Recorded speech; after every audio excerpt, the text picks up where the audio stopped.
I had to clean up my Stone Cold Pizza Hut. Oh, I see. You got Cold Stone and Cold Pizza Hut? You know, that Stone would be the Cold combination. Stone Cold Steve Austin gave you Pizza Hut? Do you guys know what a bang bang That's is? the bottom line.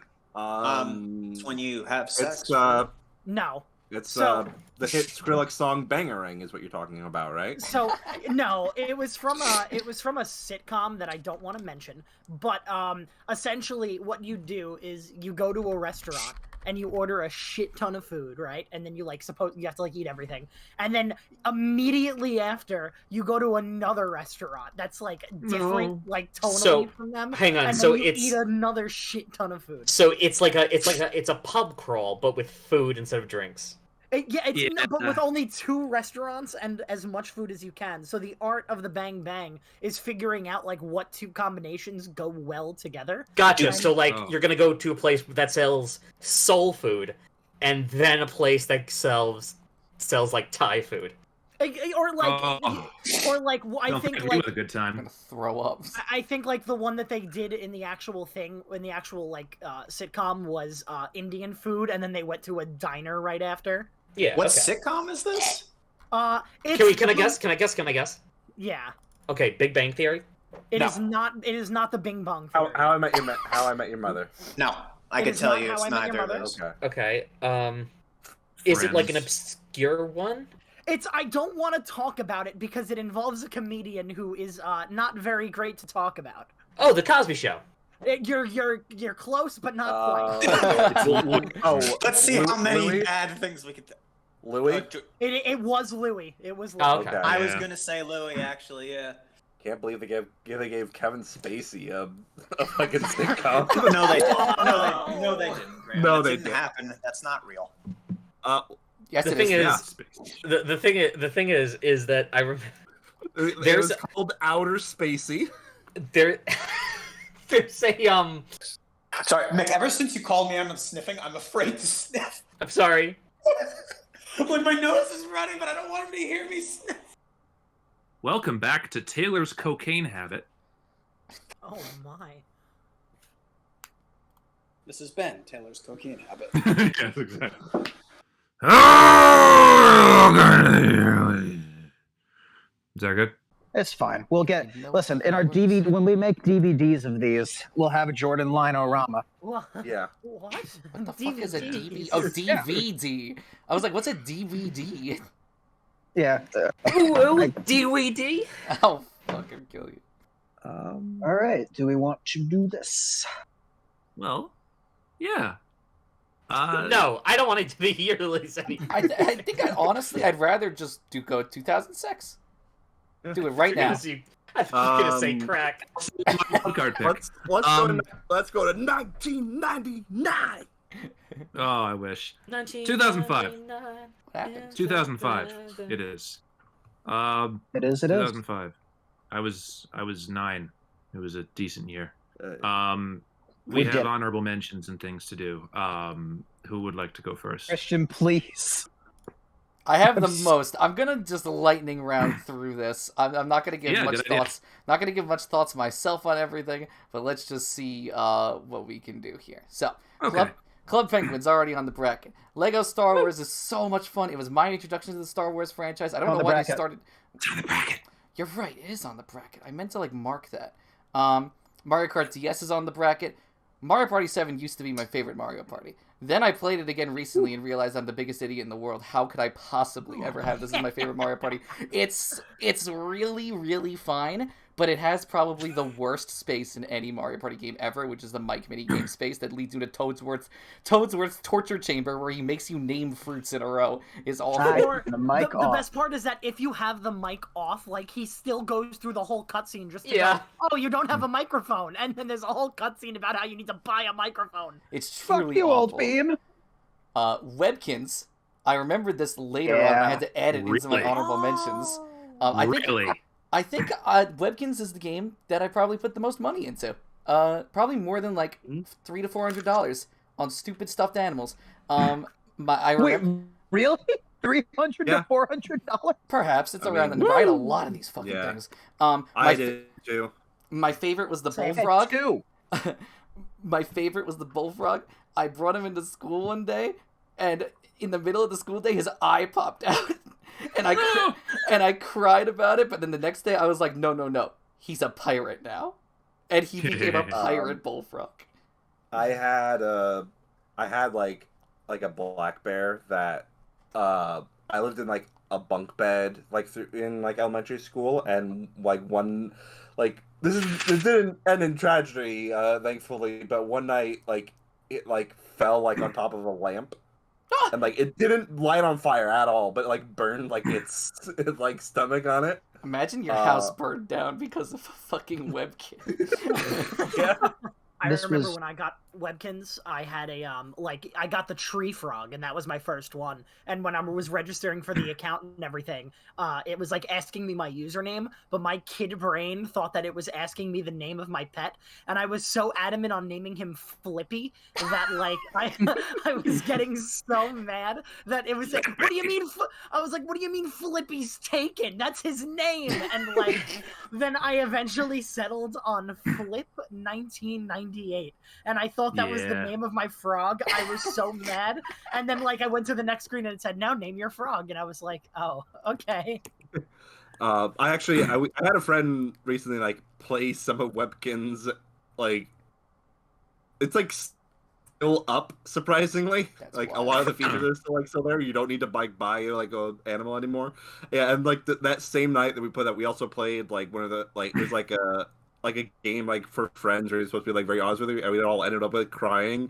You're like, how did a night that started with us playing Webkins end with us all crying on a Discord call? Oh my lord. Webkins has that power. It's I loved Webkins. It was like a childhood obsession. It's crazy. This was my sister's greatest passion. She had a poodle named Sam, and she took that thing everywhere. She made tutorial videos with her. She played it day by day, got all of her friends into it. I played it for a little while, and then I had a dream that my Webkins got sick, and then the next day my Webkins got sick, and it made me sad. Oh, And I'm Taylor, like, you could control the Webkins. You're the Neo of Webkins. Oh my gosh. What? like Neo is in the Matrix, and Taylor's in the Matrix of Webkins. what? What? What's the doctor's name? What's the Dr. Duck's name? He pulls out 2 pills. What? What? Yeah, because you control Dr. the Nick game with your Riviera, mind. obviously. All right, you're right. If nobody else has is- anything to say about Webkins, Welcome to the curio shop. Hope you find what you're looking for. That's the voice you think he had? Oh, he had this voice. It was the owner of the curio shop. Oh, the curio shop. I was talking about the doctor. I'm like, what? Yeah, no, that was my impression of Dr. Nick from The Simpsons. Hey, it's me, Dr. Nick. That's what I thought, and I was confused. I was like, what are you doing? that does not sound like Dr. Nick, and I don't watch a lot of Simpsons. Listen, I don't claim to be the best at impressions or anything, but I think his voice sounds a little different. No. All right. It's like, Hi, everybody. Okay, all right. There All it right, is. let's move on. Hopkins is broken. Us moving on. Mario Superstar Baseball's on the bracket. Phoenix Wright Ace Attorney is, as of this recording, the first and only Phoenix Wright game that I have played. I really like this game. I think the first 3 cases are like, the 4 and 5 are what matter for me. For me, 4 and 5 basically steal the show. If the game started at 4, I think I'd be content. But overall, I think Ace Attorney is wonderful. Build. And plus Steel Samurai is great. Perhaps. Psychonauts is on the bracket. Nintendogs. I spent way too much time walking my funny little dogs all over the place and getting so good at the fucking Frisbee game, and I was stuck on the tutorial for 2 days. It's trying to say the words Lucky, Maxwell, Daisy. Yes. And I remember the only other Whoops. memory I have of this game is that I loved unlocking the Doberman pinchers, and that's it. The Incredible Hulk Ultimate Destruction, if you play this game to complete the missions, you will have one of the worst times of your entire life. If you play this game to pick up a car and throw it at a crowded sidewalk, you are going to have a really fun time. You just go around punch people in the face, pick up trees, swing them around like they're nothing. My favorite thing to do in this game is to pick up a person and climb up to a really tall building, and then put them on top of the tall building, and then go down and get a street lamp, and then come back up, and then just charge, and you can piece together the rest. Yeah, I did that last my week. Lord. The game is pretty good too. Yeah, I was a pretty sadistic child, so. Aren't we all? I determined recently that Pac-Man World 3 is the most boring game I've ever played, but No, don't say that. it's bad. It's bad and it's Don't boring. say that. But Pac-Man World 3 does have one thing, and the whole reason I put it on the honorable mentions is because I really, really like the first level. I think the first level was like such an inspiration for me in like level design, because you're like hopping around the innards of this like abandoned Iron Giant-esque robot, and it's like really, really cool. Christian, are you sure that's the most boring game you've ever played? Yes. Really? Yes. I have not a Really? doubt in my mind. Have you beaten the game? No! I played 20% of the game, and I snoozed my way to shut off the GameCube. Well, that's It was so boring, I fell asleep mid-gameplay, and as I fell asleep, I fell on top of my GameCube, crushing it. It's not a good game. I now have a It's not giant true, it's a good square-shaped game. indent in my stomach. it's a good game. It's just not the best Pac-Man World game. Tell that to every 5 minutes being stopped to do a stupid maze with a bunch of ghosts that take forever to get into the arena, and you're basically just standing there most of the time waiting for all of them I to think die. you played a different game. than me. My Isn't that- man out here complaining that there are mazes in a Pac-Man Well, game. in Pac-Man... No, I can't get into this. This is a whole discussion. Shuzzle! Is You know it what? this- Shuzzle! Shuzzle! I Look at can't- this! I can't Okay. fight over this honorable Really mention. quick, I have a quick question. Is Pac-Man World 3 the one where Pac-Man's like, "Hello, my name's Pac-Man, and I'm looking for my family"? Yes. Yeah, yes, Dr. that is Sounds the like one. that? That is the one. Okay. Oh. Anyway, I freaked out a Hi little bit. everybody, it's me, Pac-Man. I freaked out. Hi, everybody. I freaked out a little bit earlier over Chuzzle, but that's because Chuzzle deserves it. This is probably the best game ever made. It's like a puzzle game, like kind of like Bejeweled, but instead of jewels, you have these little fuzzy things called Chuzzles, and they have eyes and they make sounds like and you move them around, and sometimes you get a really big Chuzzle and you can't move him around. Sometimes you get a Chuzzle that gets locked and you can't even move it in any direction. Sometimes one of the Chuzzles is like having like a What really, the fuck is a a chuzzle? really bad I know. Is it I, like okay. Imagine like a fuzzy ball, right, with long hair, a big fuzzy ball with long hair, and then it has cartoon eyes. A tribble? No, this is the Tribbles Chuzzle. Tribbles don't have eyes. Oh, okay. So yeah, this game is really fun for a little while, and I really enjoy it. And I played a lot of it, and it's just really fun to kill all the Chuzzles and have their eyes go into a potion as it explodes into points. It's really interesting. That is so dark. Dad and Me was made by the people who made Alien Hominid and would later go on to make Castle Crashers. This was my first exposure to cartoon violence. I played it in secret, but I remember I was so guilty about the fact that I played a game where you could see blood that when my dad asked, "Hey, what did you do today?" I was like, "I played a violent video game." It was called Dad and Me. Yeah. And my dad will, at every family gathering, bring up the story of how I cried about playing this game. So, That's so funny. and I'm just like, you told this one 20 times. Why didn't you play it with your dad? Why do you think? Christian, he's your Dad dad. and Me. Christian, he's your dad. If he doesn't tell the same story at every family gathering, he Oh, stops God. being your father. I'm Your so dad. glad my dad's not the only one. It's true. Shadow of the Colossus is on the bracket, and finally, Peter Jackson's King Kong, the official game of the movie. I never Oh. played this. I put it on here because of the title. Okay. I think it's my favorite video game title, honestly. It's King a pretty Kong good game right Isolation. up until the ending. And that's it. I'm finally done. Pac-Man World 3 is a good game. Bad. Why is it on the bracket? It's not on the bracket. Yeah, why isn't it on it then Exactly. if it's good? Damn. Lights, Camera, Pants got on, but These are Pac-Man the World 3 only didn't. good games released this year. We know this. We don't know this. Who's Mick next? came in like 3 days ago. Was like, this is gonna be the worst bracket ever. Typically, I get to choose, and I'm going to choose Taylor. Okay, I didn't know that's how this That's works. how we but, do it? I mean, Well, yeah, I don't sometimes think people we just ever do it. established that's how it works. But Sometimes sure, I'll people go just next. do it. All right. I liked 2005 games. I have a lot of favorites. Mario Party 7. Christian just roasted Mario Party 7, and I really should defend it. But I also think Mario Party 7 is just okay. It's true. The It's thing the is, most mid Solid and A. average Mario Party. the thing is, this is my sister's favorite Mario Party by a landslide, and for like a year, every day I got home from school, she'd be like, "Can we play Mario Party 7?" And I never got to play games with my sister, so this was the only thing I got to play. I got so fucking good at Fun Run, you guys. Fun Run is one of the best minigames, let's be real. It's my favorite Mario Party minigame, to be fair, and it also made me a really big fan of Dry Bones. But yeah, the mic space is dumb, and I think it reached a point where just 20 coins for a star is nice. We don't need to fucking climb the Great Wall of China. That's not the level. Wait, Yes, it is. It's Yeah, not, no, it's not the wall, but it's a not the mountain, wall. but still. it is. Yeah, I knew what you meant. Aren't pagodas Great like mountain of Japanese China. though? I don't think it was a pagoda. It was a mountain. it's called It's Pagoda, called Pagoda Peak. Peak, yeah. It's is? literally called Hmm. Pagoda Peak. What do you mean? Okay, here's the thing. It was the Japanese made the game, so take it up with them. Oh, okay. But yeah, it's good, and I also really like the minigame decathlon, and just like a lot of the minigame modes, I think were pretty good. Super Mario Strikers is super addictive soccer game that just feels really good to play. It has almost no content in it, but It's a soccer game. What do you want? but grab a friend and you're gonna have a dope time. Mario Kart DS is on the bracket. Mario Tennis Power Tour is the Game Boy Mario Tennis, and it's better because it has a story mode and you get to run on a treadmill.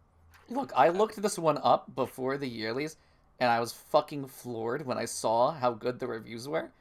So It's solid. It's really, really good. I don't This is think. one of, is this one of the ones where it's an RPG? Yeah. Okay. Yeah, Yes. like I don't think I'm gonna like it more than Power Tennis if I do play it, but I kind of am interested in playing it. I now, don't so like tennis. We know. The thing Would about I like it? The thing about Tennis Power Tour is you play as regular ass human beings. No, I know that. Yeah, I don't like And- tennis. Would I enjoy this game? Well, that's the thing. My favorite part about this game is not playing the tennis and is going to there's this little mini game house where you can play like 10 mini games of various challenge. Like you can play rock paper scissors with a genie, and run on a treadmill. And there's like others. I can do But- those things outside of a game. Well, then maybe it's not for you. Okay. I won't even question where you got the genie from, but Yeah, it's a little disappointing. He's voiced by Dan Castellaneta instead of Robin Williams, but you know. Oh, yeah. Hold on, you summon the genie. He goes, "Hi, everybody." Hi, Doctor. How is this our running gag? I don't know. You guys just really like Simpsons bits. We really I do. think this is what they call a running gag. All right, Devil May Someone said Cry. doctor, and my mind short-circuited. Devil May Cry 3. I played very recently. I thought I wasn't gonna like the franchise because I don't like Devil May Cry 1, but holy shit, Devil May Cry 3 is an upgrade with some of my favorite boss battles in any action game. Really fun story. There's a clown, because of course there is. Clowns! And he calls you Devil Boy, and he reminds me of Pegasus from Yu-Gi-Oh! For some reason because he adds boy to the Devil end of all Boy. of his sentence. Yeah, I like Devil Boy. It's good. I like it. Gale of Darkness is on the bracket. DK King of Swing is my ultimate fidget game. You were talking about this in 2010 or 2011, one of those. I probably was for the last 2 years of high school. I was so tired every day. I would come home, sleep for 2 hours, turn on Howard Stern, and just play DK King of Swing all day. I have beaten this What a game. story! I know. What a I combo. have beaten this game over 70 times. And I really, really like it. It's just really cathartic. You swing on pegs. That's the whole game. You just swing on pegs. I prefer pegging on swings. No, Yeah, me too, Jordan. Me too. I prefer DK Sultan of You too, Swing. Greg. That's just me. I don't know Oh, what that's you a good. DK Sultan of Swing, the one that goes. What's going on? I don't know, man. I lost Oh. that bit. It's the song. Hang on. Oh, okay, got it. Yep, okay. Fire Emblem Path of Radiance could have probably made it onto the bracket if I didn't know that you all will not let it make a single victory. It's my favorite Fire Emblem game. It has my absolute favorite team of units with like great growths and Yeah, stats. Sarah, And Dire Straits. Yeah. and it has a great theme it tackles discrimination in I think a really meaningful way with a really good take on a Mad King, and it's just a really fucking solid Fire Emblem game that you cannot get easily anymore. It's like $200, so I actually have a really rare copy of it. It's great, but you guys won't be nice to it. And Ace Attorney, which is the first game in my favorite franchise in the universe. And I'm doing my very best to hold myself back because I need to reserve the amount of times I get to talk about Ace Attorney without it going stale. So I'll just say this Ace Attorney, fantastic game, great introduction to the franchise that is Ace Attorney. I think Case 3 is really good, and I think Case 1 is as fun as a tutorial case. Not a big Case 2 fan. And it's just fucking it's Ace Attorney, man. Ace Attorney, yum yum. Clanky. So yeah, SpongeBob SquarePants Lights Camera Pants is on the list. Mario Kart DS is on the list. Psychonauts is on the list. Ace Attorney, a fantastic video game. I remember playing it for the first time when I tried first kickstarting my YouTube career when I was 11 years old. We've all been there. Yeah, so Fine that's to how I see. played through Phoenix Wright for the first time, and like I remember really enjoying it. And then I like never touched Phoenix Wright again until like the pandemic started, and when I decided to like actually play through them all. Leave your and- friend Taylor, who won't let you not talk about Ace Attorney once a month at minimum. Yeah, Ace Attorney is great. I love the franchise a lot. But Phoenix Wright 1 is not really. I guess it would be my third favorite if I had to say. But I mean, you know, there are better ones, so we'll get to them eventually. I mean, there's no Blue Badger. There is a The Blue Blue Badger's Badger, in there. actually. Yeah. There's Yeah, a the whole Blue place Badger's centered in around there. them. The Blue Sorry, I Badger forgot which one scarred we're me talking for about. life. Yeah.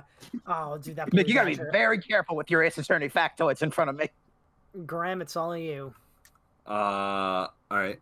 Yeah, my honorable mentions. Shout out Colossus, it's on the bracket. Mario Kart DS, that's on the bracket. Lego Star Wars on the bracket.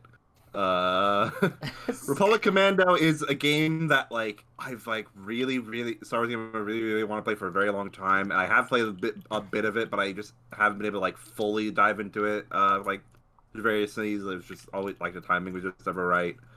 Nintendo, I talked about it a bit. I was terrible at keeping my DS cartridges. Yeah, I you still seem have like my I know. I know me. I still We all have do. my Nintendogs cartridge. Oh my god, your dog's in there. Yeah, he's in Get there him now. out. Funny story. My cousin got when he got like Nintendog, showed a Chihuahua, named his Chihuahua like Taco or something because I didn't realize that he named it Taco because like Chihuahuas are traditionally like a Mexican breed of dog. I just like named after like a food, so I named my Chihuahua Salad. What a The great Chihuahua. one. And then And he tasted delicious. What? Graham gets to walk around school pulling out his DS and going into the microphone saying, "Salad! Salad! Maxwell. Daisy!" And then King Kong, I almost regret not putting on the bracket because it would have been another Alien Isolation switch because I also haven't played King Kong. Go. The hell out of it. One of us has played it, right? I don't know. Mick, have you played it? No. Nobody's played it. What the fuck? I thought one of you played it. Well, I'm glad I did. Isn't that how it always goes, Christian? I'm glad I put it in the back of my honorable mentions. All right, so from now on, Shadow Colossus is now King Kong. Let's do it. All right, Jordan, you know what to do. We're really doing that? No. No. Okay, good. Good. The- All right. the- Lights, camera, pants is King Kong. No, that's a joke. Oh. That's a joke. No, because then it might beat Please. Mario Baseball. And we don't want that. No. No, we don't. All right, Anyway. do your thing. Yeah. So, for my honorable mentions, what the hell did I even? Oh yeah. You put Okay. Pokemon games. Emerald, but it's on the bracket. Yeah. Put Pokemon. Just want that Emerald. on. I just want that on record. Mario Party 7 is my Wow. Mario Party 7 I put there because it's my favorite Mario Party game because it's the one I grew up with. I also really like Mario Party 8. I'm a Mario Party 8 apologist. Fuck all y'all. No, 8 is great. No, that's okay. That is okay. Oh, okay, It is a cool. Eight good is game. great. It's okay. I like it. Sorry. I will not stand for any MC Ballyhoo's slander. I'm not. I just. No, I know. love him. Shut up. I love him. Nothing but respect for my president. He's just Yeah. doing impressions. So, my other two honorable mentions are Sid Meier's Civilization 4 and Age of Empires 3. I left them off the bracket because I already talked about 2 Civ games, and I don't want to. And I know none of you really like. I know none of you are really big like real-time strategy people, and so I knew Age of Empires 3 was just gonna get crushed, even though it's probably one of my favorite games on here. But So I already me talked and about Path Age of of Radiance. Mythology. What? So me and Path of Radiance. Yeah, kind of. Age of Empires 3, great game. I love it. I would love to talk to you about the story, the main campaign storyline, because it's crazy. It involves a Russian invasion of America before America even exists. Oh, okay. Fair. In 1775 or whatever, the Russians try and invade America. It's crazy. Anyway, I don't even think my knowledge of world history is it's good enough to know what Russia was like during that time. So they still had a czar. I imagine like a bunch of Vikings Oh, yeah. pulling up to the U.S. MC Ballyhoo ran it. Yeah. Anyway, I will say, Mick, in terms of that comment you made, I do try to like stretch my support of like RTS games based off of the only non-Pikmin RTS game that I really liked, as you always Civ 5. But I see why you left them off. I want to one day support one of them to a final round. I really do. I want to talk about Lights, Camera, Pants. I want to start. All right. We're starting. We're going into the first bracket, which is Mario Superstar Baseball, which is I gotta see who it. Hey Jordan, remember to pick a voting order. Oh yeah, I hadn't done that either. I wanted to do it. Fuck. All right, I have one picked out. All right, we are starting with Mario Superstar Baseball, which is a Mick pick that I believe Taylor also put up. Yes. Versus SpongeBob SquarePants Lights Camera Pants, which is a Christian pick. Who would like to go first? I'll go first. Yeah, I think Christian asked to go first. No, Mick can go first. Okay. Okay. All right, Okay. Nick's gonna go first. Cool. Starting the timer. Timing for 8, but y'all do you. In 3, 2, 1, go. So you're probably none of you will probably be surprised to learn that I'm not really a baseball guy. Oh. I know Wade Boggs best as the guy who ate chicken before every match, Yeah. rather than for any of his actual baseball achievements. It's the Chicken Man! And yet, I adore Mario Superstar Baseball. Let's go. Mick and Taylor are friends. Now, I should say so. I get it. Yeah. Now, let me clarify. Out of all the sports, baseball is probably my favorite. Yeah. And that's Yeah. like it's the one I'd enjoy watching the most. And Mario Superstar Baseball is, I think, one of the best feeling baseball games of all time. Yes. And it's just a very good, well balanced game. And the weirdest part about it is how deep the mechanics are. Every character has this thing called charisma, where you have to like try and pair You mean characters with chemistry. chemistry. Sorry, yeah. You have to try and pair characters with other characters that they get along with in order to like maximize how well they play together. So it has this. So picking who you want to be on your team is as much a matter of who are good, like who have good stats and are going to be good at these positions, but also do they like each other, which is a really realistic and in-depth mechanic for a Mario sports game. That like it's not, like you actually have to be a genuine manager and worry about, okay, hang on, you know, he hates him because he keeps kidnapping his girlfriend. We can't have them be catcher and pitcher because they don't work well together. For some reason, the babies hate Birdo. Yeah, it's weird. For some reason. They don't just like that. But, no, can I say? It's a perfectly reasonable hatred. I would hate Birdo, and they're weird. gaping Dude. thing for a mouth. Poor Birdo, what did she do to you? Look at her mouth, it's disgusting. He has good stats. Every Is it time worth someone it? opens their mouth in front of Mick is like, nasty, ew. Okay, so I'll say one of my dreams in Mario Superstar Baseball. You brought up how it's like super duper in depth. One of my dreams is honestly, I would love to have like a custom season where we get like 12 people like together, and each of them act like baseball teams, and we just run through a season, and then Let's we get playoffs. go. Let's And- fucking do it. I'm getting the paperwork out. Sponsored by Divorce Clanky, set up the Papers. server. What? Clanky set up a server. Oh. Oh god, Mick, to hear you praise one of my favorite Mario games so religious, it makes me feel amazing right It's now. probably my favorite Mario game too. Like, and there's so many. All characters have their own sort of like unique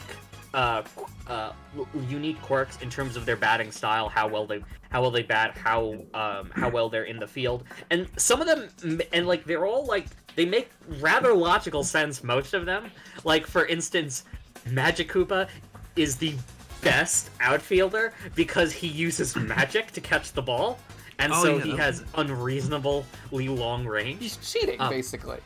Yeah, sure. She and- uses his tongue. Yeah, That's probably legal in baseball in real life. Yeah. Now, the one thing is, like, the characters are sort of divided into two groups. There are catchers and not catchers. And catchers have like special powers and stuff. And these are all like your really main characters, like Mario, Luigi, Peach, Yoshi, Wario. Birdo. Monty Mole. No, not Monty Mole. Not Monty Mole. Oh, You mean captains versus non-captains? Yeah, that's what I'm saying. Okay, you said catchers. Did I? I thought I said captain. Whatever. I can't speak I today. mean, they can all catch, so I mean. Yeah. Half of them catch and half of them catch. Yeah. Oh, also, there are every team has like their own like names possible. Like depending on who you pick as your captain, they'll have like, oh, it'll be so and so is so and so, and there are multiple names. There's like a lot of different variations as well. The Birdo, gaping maws. The baby-hating Birdos.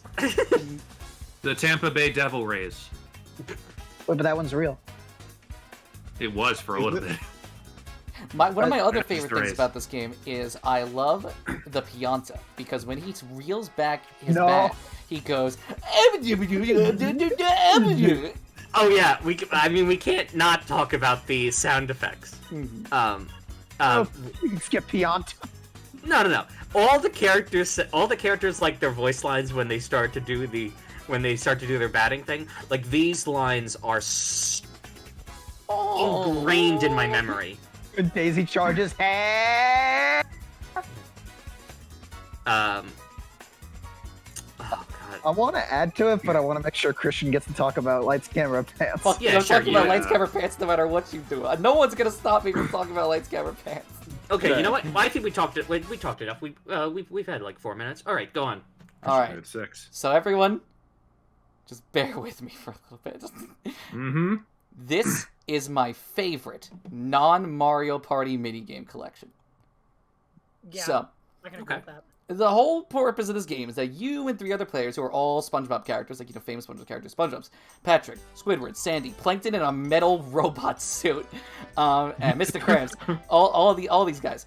You're all auditioning for roles in a new Mermaid Man and Barnacle Boy movie. What you do is you go from locale to locale, where the shooting area is basically based off of popular SpongeBob locations, the Krusty Krab, Goo Lagoon, boating school, all that sort of stuff. And you play 3 minigames in each world, and whoever gets the most points from each minigame gets an acting part in the scene you were shooting for, and then you get to watch the scene. Yeah, but the thing is, can I jump in? They film it like the order you go through is out of order, and so you only actually get to figure out how the movie fits together at the very end. Yeah, because at the end, every single scene is stitched together into one full movie, and the person who got the overall most points gets to play the main villain, the Sneaky Hermit. And by the way, all of the scenes have like how many? I don't know how many characters, like 6 or 7 characters. Every scene has like 7 variations because depending on which character wins, the dialogue is different. So I've always wanted to hold a movie night with this game. The movie itself is really funny. I'm sorry, I was thinking about cabbage, you were saying? But the minigames are really fun. There's only one world that's kind of like a stinker, which is Jellyfish Fields. All the games in there are pretty bad, but all the other worlds are so interesting. I want to pick out 3 in particular. Mrs. Puff's Boating School is just driving games, where in the first game you ride on unicycles to bust people off of an arena, then you do a Tony Hawk style bicycle ramp game, and then you just drive around and race each other in boats. In the Krusty Krab, there are 2v2 games, and those are really fun because you have to cooperate with someone who's clearly your rival, and you need to like figure out, I'm going to serve Krabby Patties with this motherfucker, but he's not getting the roll, goddammit. And then Shell Stadium is, like how Mrs. Puff's Boating School is all driving games, Shell Stadium is all rhythm games. And there's one mini game where you have to play instruments Guitar Hero style, and every single character not only plays a unique instrument, but they get a unique solo that no other character has. And it's so cool. Squidward's is the best. I love Squidward's with the clarinet. I played as Patrick every single time I played this game, so I got the drum solo, and I was really happy about that. I was a Plankton main when I played that game. It's Plankton. Winning at any of the seeds as Plankton is so funny, because he's fucking tiny. By the way, my favorite game in this minigame collection is actually in the Bikini Bottom jail level. It's Seahorse Soccer, which is I used to clown on the CPUs, like win 24-0. It was so much fun. So yeah, I do believe that this game will die in losers round 1, but I will be vouching for it the whole fucking way. God damn it, I don't give a shit. That's fair. I can respect that. Yeah. Now, by the way, as you might have noticed, I actually really liked Lights, Camera, Pants as well, and I used to play it all the time with my brother as a kid. And so it's very tragic as to what the situation, like, it is not in a, it is in a terrible situation that I'm not sure I'm ever going to be able to vote for it. But just let me know that pains me a little bit, Christian. Yeah, I'm glad we'll be in solidarity. Okay. Any other notes on any of these before we get to the vote? I have some, but I can save them for another round. I have one thing I'll mention on my vote. Yeah, me too. All right. So the voting order I was supposed to make, I'm just going to be boring, and I'm going to start with Mick. So we're going to go Mick, Clanky, Graham, Taylor, Christian, and I need to remember that for next time so I don't reuse the same order. I should change my order to number 1 so I go first every time. Like my number before my username. Oh, that would help. All right, we are starting with Mick. I have a quick Lights, Camera, Pants story. There's a level where you play as they try and cast the stunt double for the Filthy Hermit. Oh, Sneaky Hermit, sorry. Sneaky Hermit, sorry. That's a different character entirely. Where they cast... But the thing is, if whoever won that also wins the entire thing and gets as the Sneaky Hermit, the actor who plays the Sneaky Hermit is the same actor who plays the stunt double for Sneaky Hermit. Plankton looks at the camera. I do my own stunts. I'm voting for Mario Superstar Baseball. I figured. We go on to Clanky. This one's actually really, really tough for me. Can you come back to me? Of course. Graham. Mario Superstar Baseball. It's my favorite Actors Arcade recording, probably. It was a really good one. It is up there. It was good. That's where divorce papers comes from. We peaked eeely. It was when I said day one. That was our Prince of Egypt. We peaked early. Yeah. It was Prince of Egypt. Yeah. Taylor. I actually have never played Lights, Camera, Pants on console. I played Lights, Camera, Pants on PC, which is a point-and-click adventure game. Yep, there we go. And you go and you recruit everyone for the show, and then you create your movie, and you get to cast everyone, and everyone has their own speaking lines. And if that was the version that was being nominated right now, I'd still vote for Mario Superstar Baseball. I was going to say. All right. We have the 3, so the other 2 votes are posterity votes. Christian. One thing I didn't mention about Mario Superstar Baseball is the fact that this game actually, similarly to Godzilla Destroy All Monsters, is probably one of the most frustrating games I've ever played. Playing with friends can be fun, though it is a bit overwhelming for me at times, because I'm not really... What, Mario Baseball? Yeah, because I'm not really clued into the meta of Mario Baseball and the stats and the charisma and all that sort of stuff. But playing with AI is ghoulish.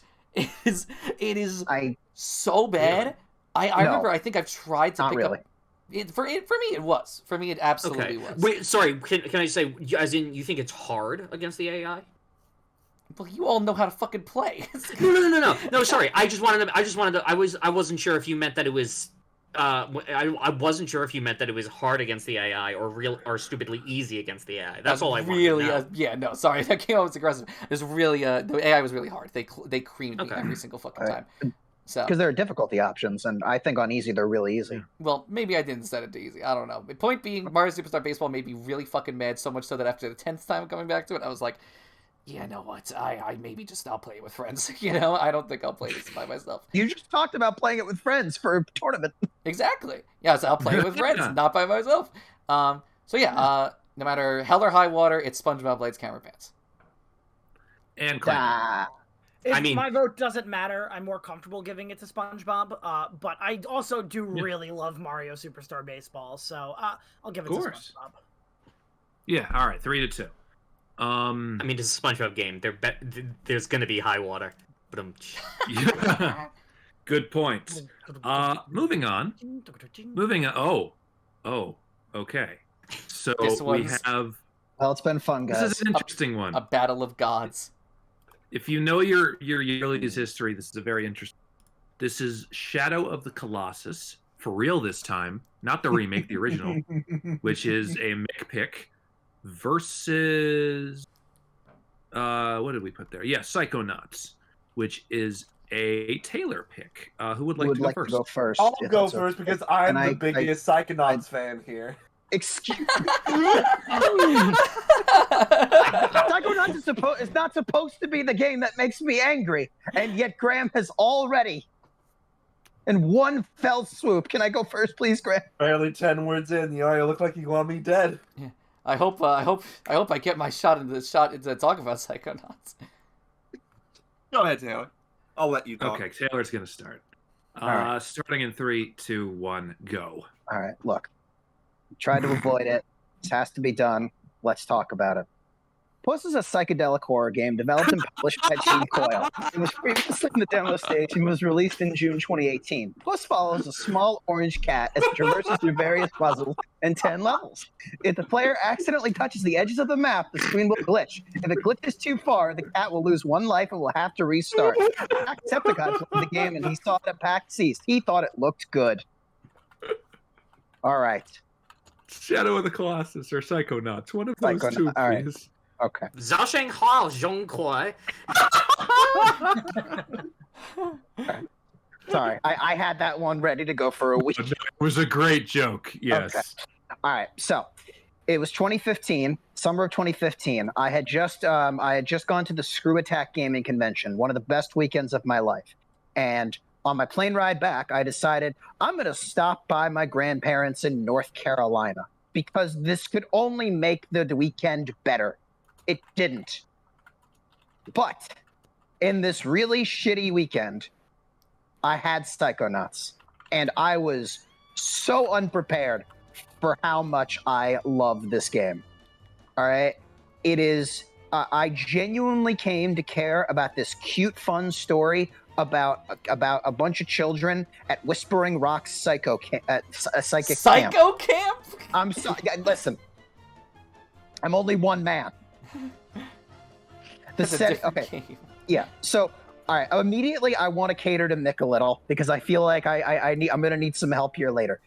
So there is a setting, and their setting is a summer camp, and you get to know all of these campers. One of them is this kid who gets bullied and ends up teaming up with a Russian bear hunter and becomes the mafia.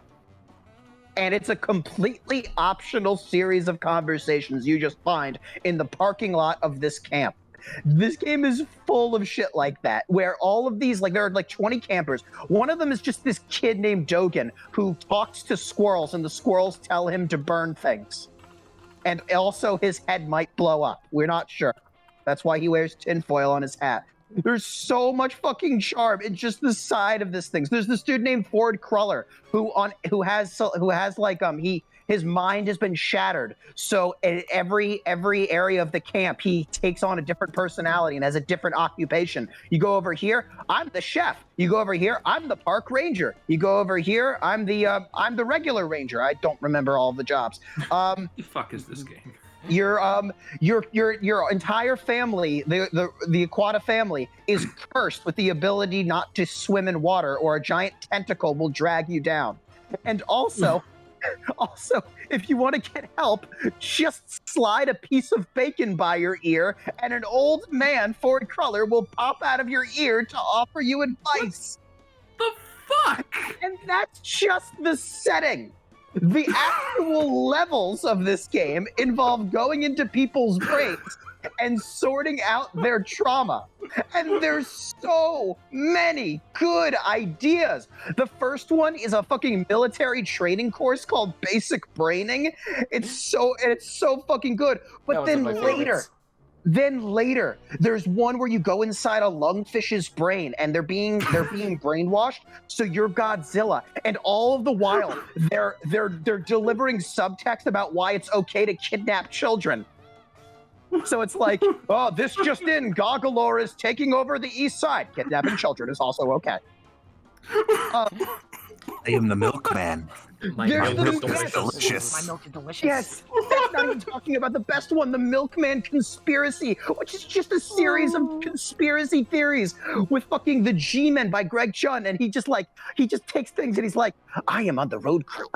I am a road worker. Hello, fellow road worker. Welcome to the road crew. You fucking play board games with Napoleon Bonaparte and his ancestor, Fred Bonaparte. Is it okay? Yeah, I you know. know, I really gotta say, Double Fine started strong with Psychonauts and then rapidly sobered up. Is it okay if I step in briefly? Yeah, go ahead, man. I think I've done a pretty good job so far. Yeah. Let me end on a high. I figured I want you to end on a high. I really like Psychonauts. I think Psychonauts is a really good game. I do have problems with Psychonauts. Don't start with problems. I think Psychonauts suffers a bit from what I like to call PS2 jank, Take your time yes. back. Don't do it. Yes. where a lot of things just straight up don't work. The lungfish boss fight took me over 30 minutes because its stupid appendage that you're supposed to swing into the clams did not trigger for me until 30 minutes in. I knew what to do, it just wouldn't work. Doesn't happen to everybody. Did I had you a perfect play time. it like on a PS2 or did you play it like the On PC Steam. release? Oh, okay. 'Cause Yeah. I And then also did. I didn't. See those. Lungfishopolis is one of my least favorite worlds because I think it controls really, really badly, and you get stuck on buildings, and the jump just straight up, it just decides when to work or not. It's really weird. This kind of extends the power-ups a little bit. Clairvoyance is probably the biggest culprit for power-ups that made me really frustrated in this game, with no indicating target as to whose eyes you may look through. And for me, it actually broke during the Milkman Conspiracy level, where I was supposed to look through the eyes of a bird, but rather than the bird, like, seeing what I was supposed to see, it was, like, off the map. And I couldn't do anything, so I had to, like, load a previous save. Telekinesis is also very awkward because of, like, the dotted line that you throw things with. It's literally straight out of Glover, this shit. If you copy anything from Glover... Don't you dare compare this to Glover. Don't you... oh, God. I've never regretted more giving up my stock. I will say, Psychonauts levels are definitely a game of highs and lows for me. The Napoleon level you brought up earlier, Waterloo World, is one of the best levels in any video game ever. The finale level is also great, and the tutorial levels like Basic Braining can be really fun. Wait, the finale, the Meat Carnival. I liked the Meat Circus. Yes. Here, listen. Oh, sorry, I have one more thing to say, and then can I pass the torch to you? Yeah. However, I do not like the aforementioned Lungfishopolis.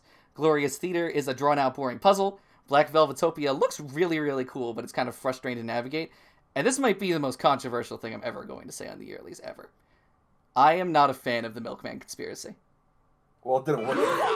I think Wow. it's one of the funniest things put into any game. I didn't like playing it. Here, Christian, take this gun. Why don't you just shoot me in the testicles a couple of times? I don't need it. Game's still great. I still think Psychonauts is like 3.5 out of 5. I know. I heard that and all of the good things you had to say about the game just now.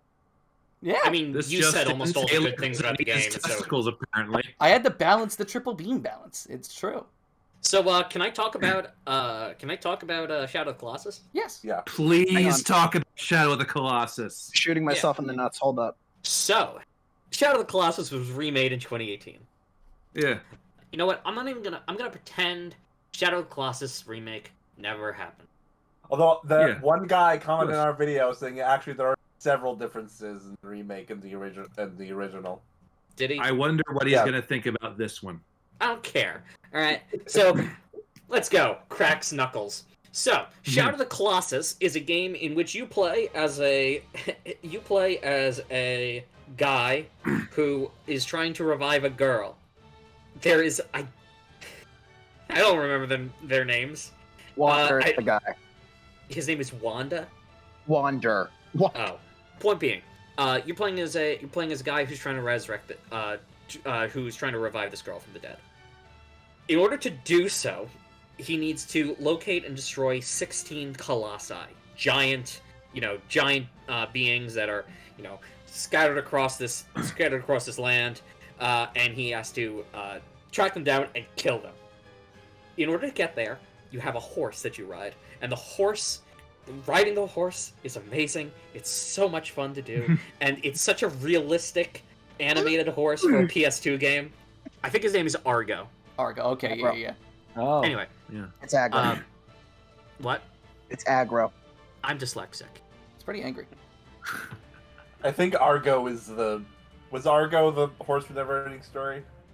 It's the Ben Affleck movie. No, Okay. Argo is the ship that the Argonauts sailed on. Moving on. It's also the Please. movie that Jordan mentioned. Anyway, what the hell was I talking? Oh yeah, that's right. The Shadow of the horse Colossus. moves. So, the core gameplay loop it's technically a boss rush game in the sense that all you're doing is fighting bosses, but they're not truly bosses. For the most part, the bosses are more puzzles than anything, because the boss itself is for the most part the level. You navigate their bodies as if they were geography, because they are so big you have to climb over them to reach their weak points. Now there's a lot of bits where you have to hang on, and so you need to increase your strength. Now incidentally, the way you get better at that is by shooting lizards from horseback, which doesn't actually make any sense, but who cares? Anyway, these colossi, they feel giant. Like, they are animated with the same love and attention that it's like Pacific Rim. Their movements are so ponderous and slow that you feel how big they are, even without any sense of sense of scale, anything to compare them to. They just feel like parts of the landscape. Like, they're covered in dirt and moss, because they are so slow and big that they're more like parts of the landscape than actual, almost more than creatures in their own right. They also have this armor that almost looks like they're ancient, they're buildings built on them. It's crazy. It's a lot of fun, and it's such a cool atmospheric game. Now I should say, some of the colossi are better than others. For example, there's one which is literally it's 8 feet tall, and it does the video game thing where it charges at you and you have to dodge out of the way, and it'll run into a wall and hit itself. It's that. They do that for one of them. So they didn't have banger ideas for all of them. Lightning turtle. One of them is just swimming 10 miles back to the one platform you can stand on to try to catch a bird's wing. Look, they can't all be winners. No, What they about the can't, snake Mitch. with eyes? No, they can't. But out of the 16, I think most of them are great. A big part of the thing is simply the atmosphere of the game. and so that's really hard to describe. It has an operatic quality to it, Yeah. where it's epic, but not in like a Hollywood way, but in the feeling of like an opera sort of a way. Yeah, this feels like a myth that has been passed down. It's a simple story. There's only like 2, maybe 3 characters. Yeah. The OST is wonderful, like you were saying. Yeah, it's so good. And just the way everything, the way the levels are designed and the creatures are designed and the characters are designed, and also, and this is again, I mentioned the way the horse moves, the way their character moves as well. He wields a sword, but he's like a kid, and the way they animate him holding the sword is like it gives me this vibe where it's like he doesn't know how to wield a sword. Like it's a very like there's like even like the small animations tell you part of the story of this character, where it's like, okay, he is not a well-trained fighter because he's not holding the sword like he's a fighter. He's holding the sword like he just picked up a sword for the first time. No, let's vote first, actually. Oh, okay. All right. We can go to the vote. I think it's going to be more poignant for me to say that later. Mick starts. I'm voting for Shout of the Colossus, which much love to Psychonauts.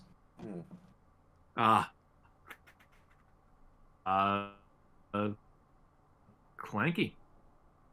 So, I bought Shadow of the Colossus when I was, I think, about 13 or 14 for the PlayStation 2. I still haven't played it. I have every intention to eventually, it's one of those games that you always hear about, and like it's a masterclass of what it does and for its time and everything. But I have played Psychonauts, and despite that I do have problems with it, I do think it's a very solid platformer, and because of that I do have to give it to Psychonauts. Okay. Graham. Well. This is very tough. Even though I do have like some like small issues with Psychonauts, I do think like the last level, just because I feel like the last level is very antithetical to everything like the game has kind of been like saying, like the whole like time limit of the get here before anything happens to this like AI frustrating kid. It feels like Psychonauts is always as best at like just letting you like. You're cutting in and out, Graham.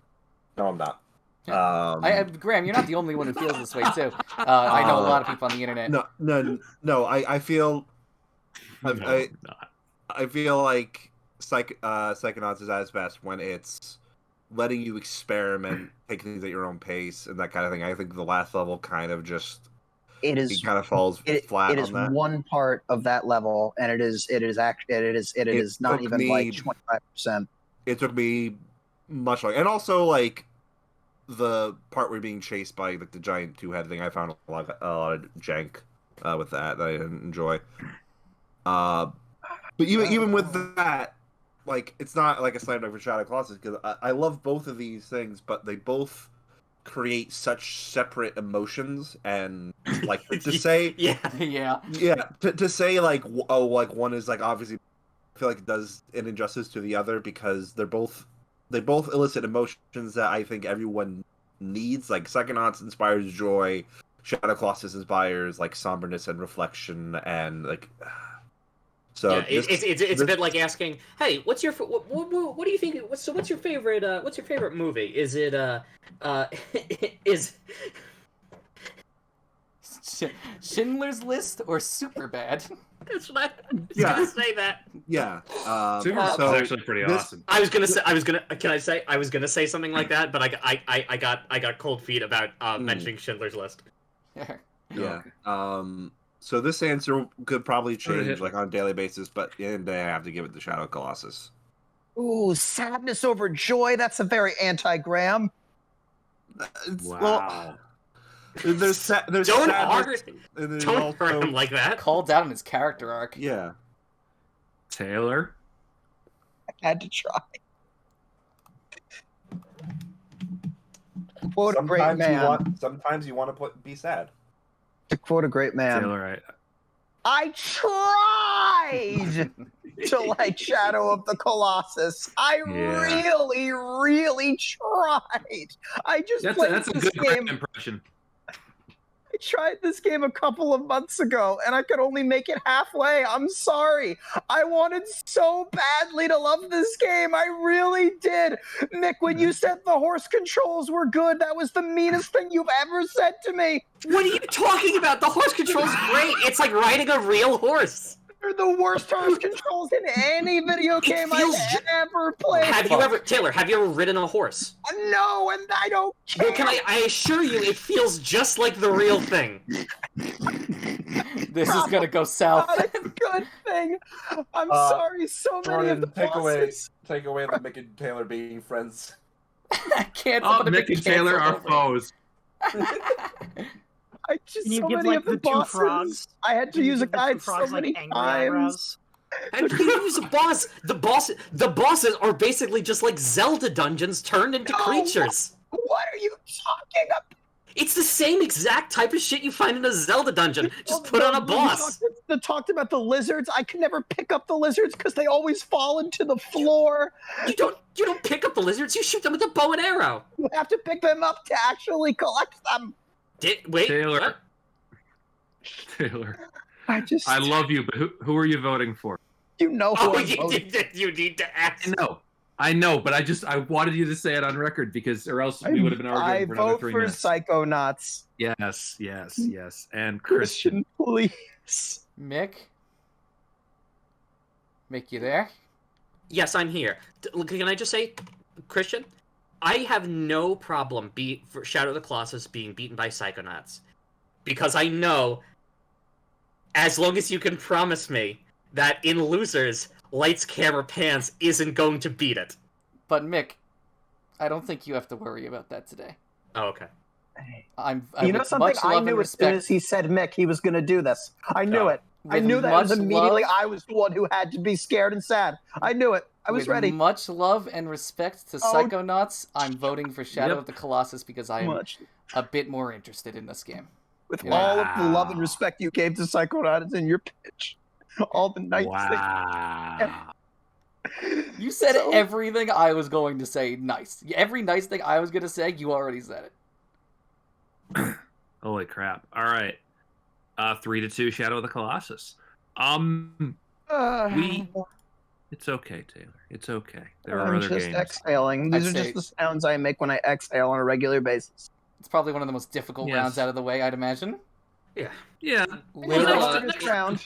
Next round's going to be difficult for me. Because it's my wild card going up against something that is the bane of my existence, which is a Pokemon game. Oh, don't worry. Jordan, I got you. Oh, no. Oh, okay. I just worry the other 4 don't. This is Star Wars Battlefront II. My pick. Versus Pokemon Emerald, which is and I'm not drawing this out because I have to consult the thing again. It is a Taylor pick. Yeah, that's the ticket. Why not? Well, it is on your thing, right? So yeah. Can I go up to Battlefront 2? Yeah. Just before that, by the way, guys, I just got bingo. Step up, lads. Wait, what the fuck kind of bingo card did you make? Trust me, I know how to make bingo cards. Okay. Damn. He does know how to make bingo cards. Christian breathes. Oh, better circle that one. Oh. When someone asks me to describe Mick, I do open with he knows how to make good bingo cards. Yeah. It was probably a double of B going my wild card pick and also taking about 20 minutes to get back to the Discord. Okay. Graham, did you say you were starting? Yes. Okay, starting in 3, 2, 1, go! Star Wars Battlefront 2. Right after Operation Genesis, RIP, has to be the other game on my PS2 that I have put like the most time into. I have probably played, if Jurassic Park Operation Genesis I put years into, I've put into Battlefront 2 probably at least a year. I have played like the story mode so many times. I have just done random matches. I've done so many, like, you have no idea how much fun it is for me to just do all the space battles. Galactic Conquest is my fucking shit. It was so cool. Yes. It was, like selecting power-ups. You know, it's funny you mentioned that. I don't think I've ever actually played the story mode in Battlefront 2. Yeah, me either, man. It's basically like, it goes through the events. It goes through like episode 3 all the way up to like right till Is like it so? Is it kind of what I'm expecting, where it's basically just like normal sort of matches, but just strung together in a specific order? Yes, but there'll be Okay. like sometimes there'll be like certain like caveats to it. Like there's a Like there'll be special missions within it, sort of thing. a little bit, kind of, yeah. Okay, I played through the campaign of Rogue Squadron for the PSP, so I kind of I have an idea of how a Star Wars Battlefront campaign would go, but I've never actually played Battlefront 2. Basically, like the whole time, like you get like these like logs, like injury of a soldier, like all voiced by Tamora Morrison, just basically like talking a view of like the 501st Republic turning into the Empire. And then you have the big hero battle on Isley where it's like Yes, you just play as all the hero characters. it's so stupid. Mace Windu and his like ability to break things. It's so fucking. Oh my god, So cool. Yeah. I don't really know much about Battlefront 2, but I here, feel can like I'll So- say before you even start that part example there, I will say, honest to God, I feel like if I had played Battlefront 2 around the time that I was playing things like Team Fortress 2, I might have put over 500 hours in this game. I feel like Is Battlefront 2 like Team Fortress 2? No, it's a different kind of shooter, but it's something I think I would have also enjoyed. Yeah, so can I go? I'll go through a quick explanation of the gameplay of Battlefront 2. So it's a kind of a combination first and third person shooter. Yes. And basically it is kind of it is in many ways kind of similar to Team Fortress 2. Not really in the sense of being like it's not like a class based first person shooter, although it kind of is. There are like 4 classes, but you can also swap out weapons between them. And basically it kind of does you play through different matches which have like time limits and different goals, like capture the flag, team deathmatch, that sort of thing. I should say, Mick, I have played this game for 10 minutes, so I have some vague idea. Oh, okay. I'm explaining it to Christian because Christian seemed like he had no concept of what this was. I may have seen like 5 minutes combined of footage, but that's about it. Yeah. But I think I have a good picture now, actually, from what you described. Yeah, and like there's one of the but there's like kind of like also like fun crazy things that you can do like in it, because there's also a thing where like there's certain levels which are space battles where you get in ships and dogfight. Or you can try to like land like a troop carrier in the enemy hangar. Yes. Then you have people spawn there. Oh my god. That's my favorite. That was my favorite thing to do. I love those. But there are also what are called hero characters, which are like main characters in Star Wars, and you can occasionally take control of them during certain matches, or they'll appear as just like random NPCs spawning on the battlefield. And then you have all the call outs. Yeah. Enemies taking a command post. Watch those wrist rockets. Just like the simulations. Just like the simulations. That's what that's from. Oh my that's what that means from. Yeah. Okay. I see. I mean, look, the most I know about Battlefront is honestly EA's Battlefronts, and so that is explicitly a remake of this Battlefront, and so gameplay-wise, it's very similar. Obviously, basically the EA Battlefronts, but good, basically.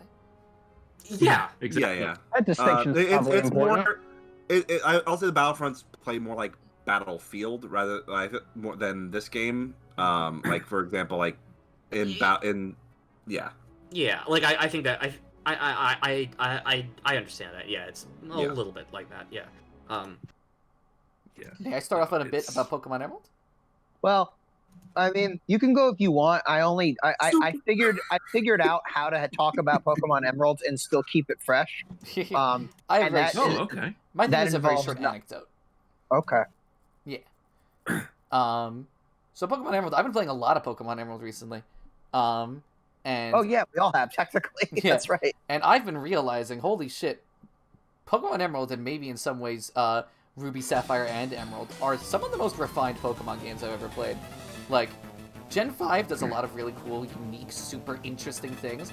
Gen 3, while being, I feel like, a bit more pedestrian, refines it to such a degree where the seemingly simple act of going through a Pokemon game has now become this, like, just, it feels like it's fluid and smooth, and it's really hard to, like, get lost or, you know, encounter Pokemon that are uninteresting, or fight a team member of an evil team that's like, boring. It's all interesting. So I'm going to just talk about the Battle Frontier the entire time, because I realize that there's really no other reason to talk about Pokemon at this point. Like, just, like, seriously, I thought to myself, like, oh, I can tell them about Pokemon Emerald, but we already had Oras on here. I'm going to just talk about the one thing I care about. So there's a Battle Tower. There's a Battle Dome, which is like Pokemon tournaments.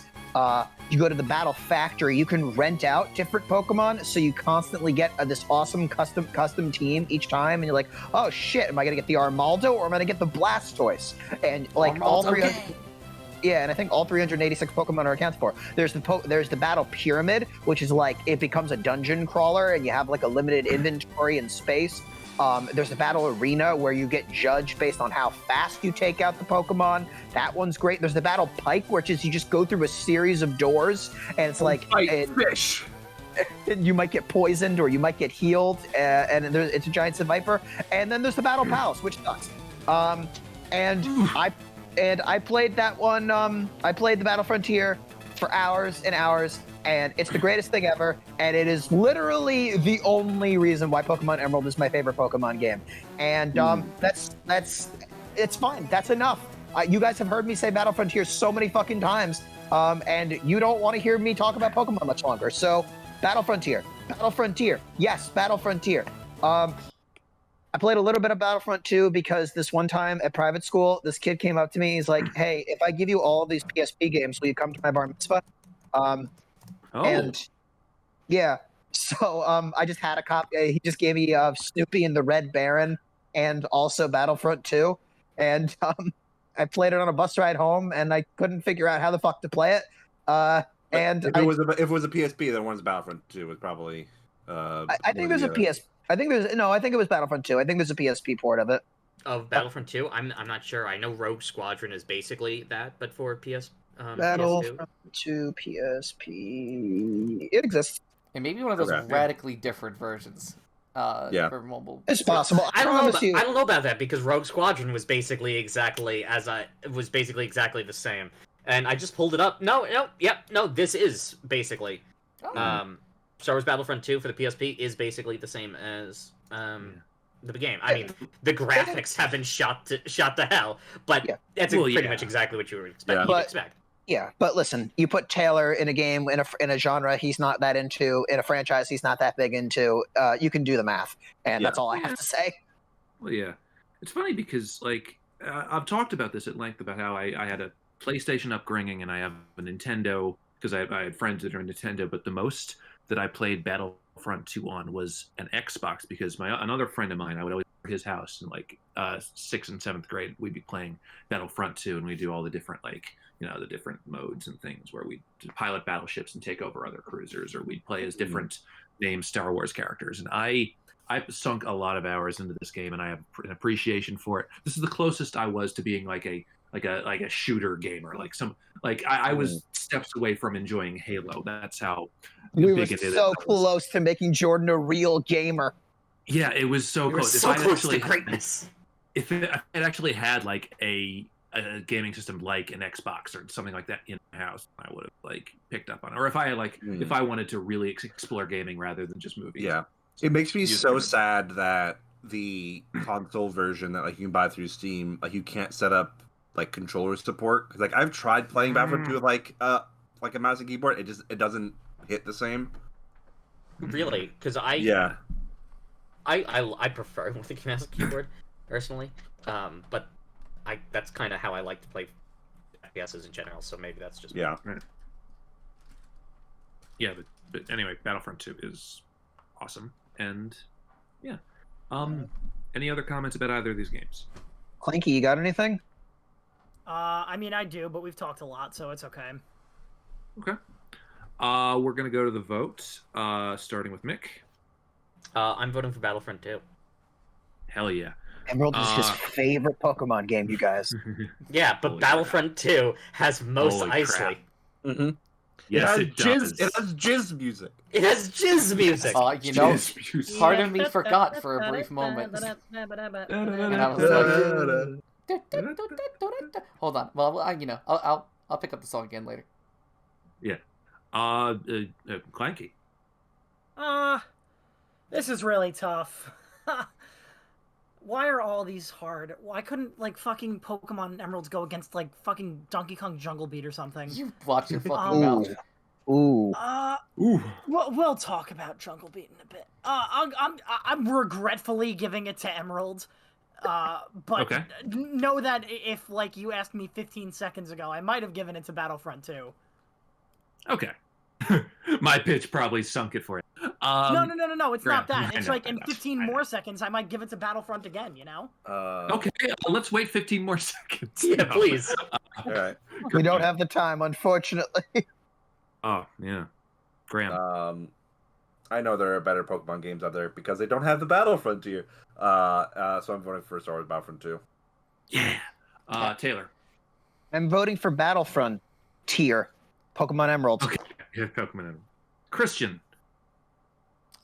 With much love and respect to Star Wars Battlefront 2, I'm voting for Pokemon Emerald.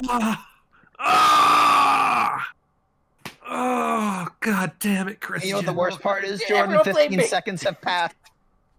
Oh, god. Jordan got electrocuted. Did you guys hear that? Clanky, Christian. Jordan, if it makes you feel any better, I'm just as mad as you are. I'm livid. Clanky, Christian. Fine. I'm thinking of the Von Karma. The 3 Yeah. minutes have passed. Yeah. All right. On to the next one, which I'm going to talk slowly so I can get the who put them up things. We have God of War, which is a Clanky pick, versus Mario Kart DS, which is a Graham pick. Who would like to go first? What a fun mashup. Right? It's a nice one. If no one wants to go, I have things to say. Starting in 3, 2, 1, go.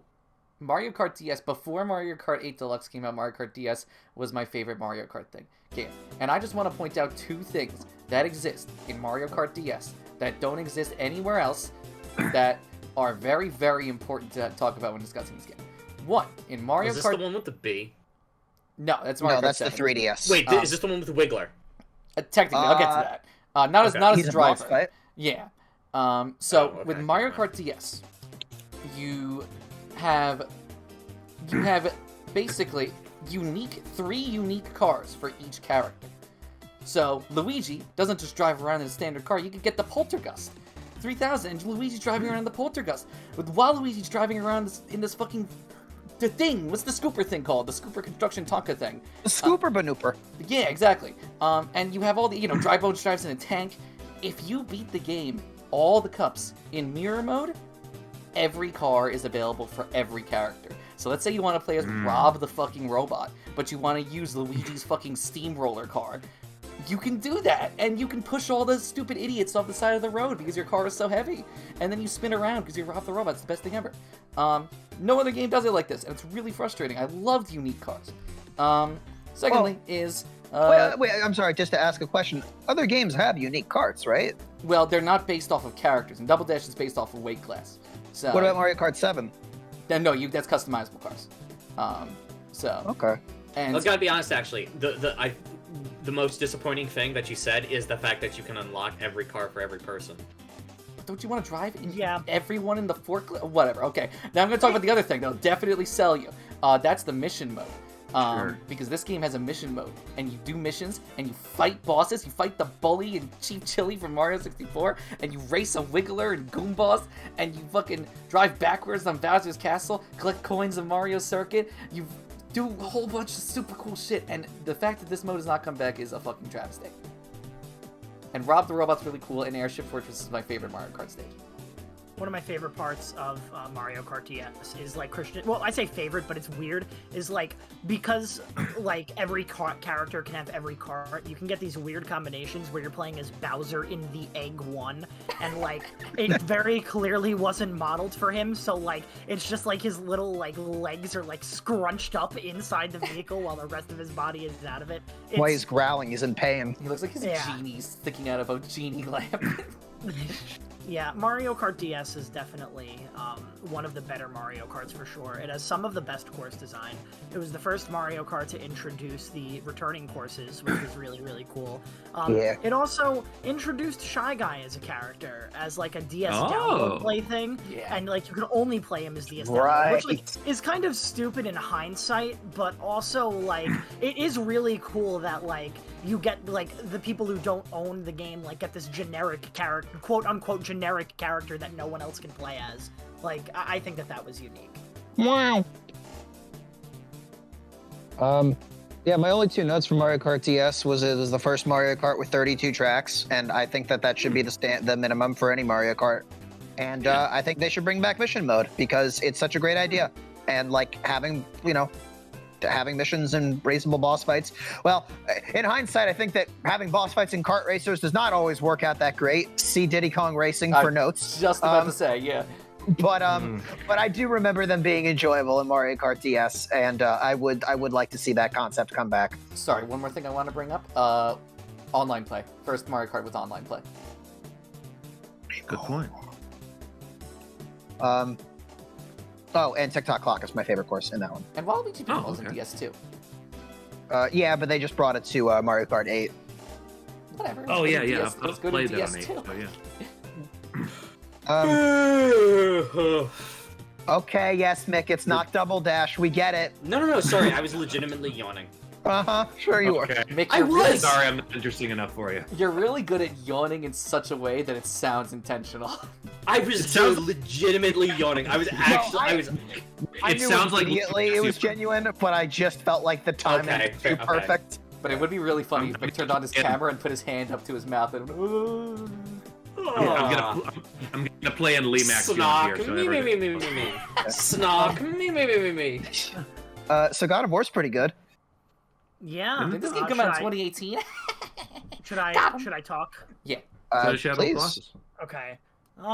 So God of War, I played for the first time in college. Me and a buddy of mine made a deal with each other where if I was able to introduce him to one of my favorite video game franchises, Pikmin, he would introduce me to one of his favorite video game franchises, which was God of War. So I started with the first one. I think I technically played like the PS3 like remaster or whatever, but like who cares? No, that's fine. So God of War is not a perfect game, but I will say that like I'm not a big fan of like hack and slash type games, and I really, really did enjoy myself for the most part.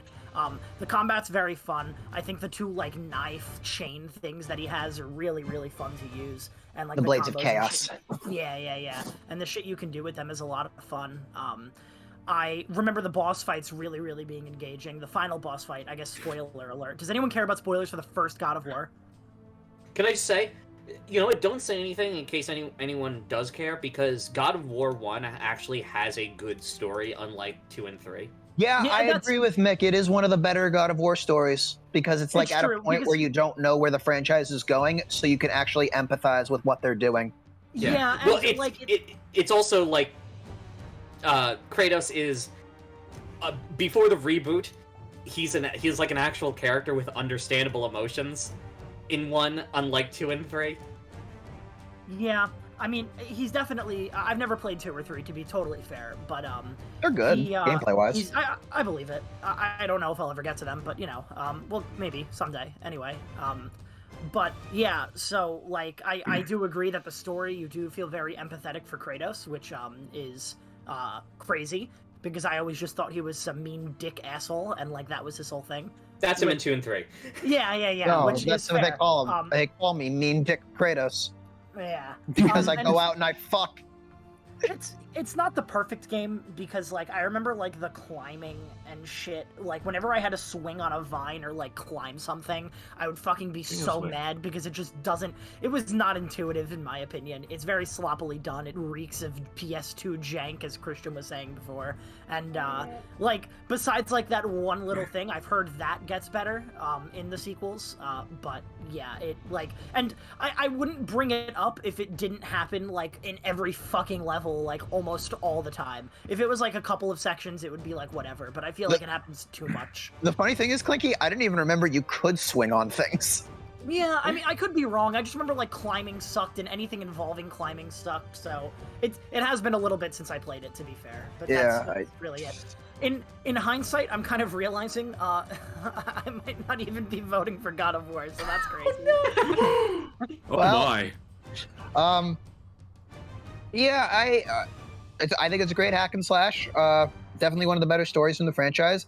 I do think its level design is occasionally confusing. I actually couldn't beat it the first time I played it because there's a level towards the end you're trying to find Pandora's box at some point, and the dungeon where you do that is kind of really confusing with its camera angle and a bit of lack of guidance, and I actually took me several years. And Clanky said that the final boss is good, and it probably is, but I remember there's a very big emphasis on button mashing, as there is in this entire game, and I'm not good at button mashing, and therefore it frustrated me. Yeah, I mean, I don't mean to like be like, oh yeah, look at me, but like I like button mashing. I think it's fine. Can so you I didn't have a do problem with stuff Banjo-Tooie's like Canary Mary for me? that. I've never played a Banjo-Kazooie game, so I don't have. That's okay. You don't have to. All I need you to do is press A really fast to beat a magical bird lady. Dude, you can't just like put your hand up and down though. The Mario Party strat is to take your finger and slide across the button because then None of the strategies work for me. I am broken. I try the vibration strategy where I vibrate my thumb really fast. Mick sent me the perfect strategy. You get like a fucking power drill and you fucking put it in front of the X button to fucking win at Metal Gear Solid. God. Yeah, that's all I have to say about God of War. Yeah. Unless anyone else wants to say something. I like The I architecture haven't is played cool. God of War, but the Hydra fight looks so cool and looks like one of the best first impressions from any video game. It is a very good fight. The It's a bosses great are very first fun in level. this game. Yeah. There's only 3 of them. Yeah, they're all great. I know 2 out of 3. Okay. If we've reached silence, do we want to get it to the vote? Yes, indeed. Okay. We start once again with Mick. God of War. Yeah. Clanky. Mario Kart DS. Yeah. Wow. A2 Clanky. Yeah. Graham. Mario Kart DS. Basically, like when I was a kid, I got my DS. My parents asked me like, oh, like what games like do your friends play? And they say, oh, well, they either play like a Pokemon game or a Mario game.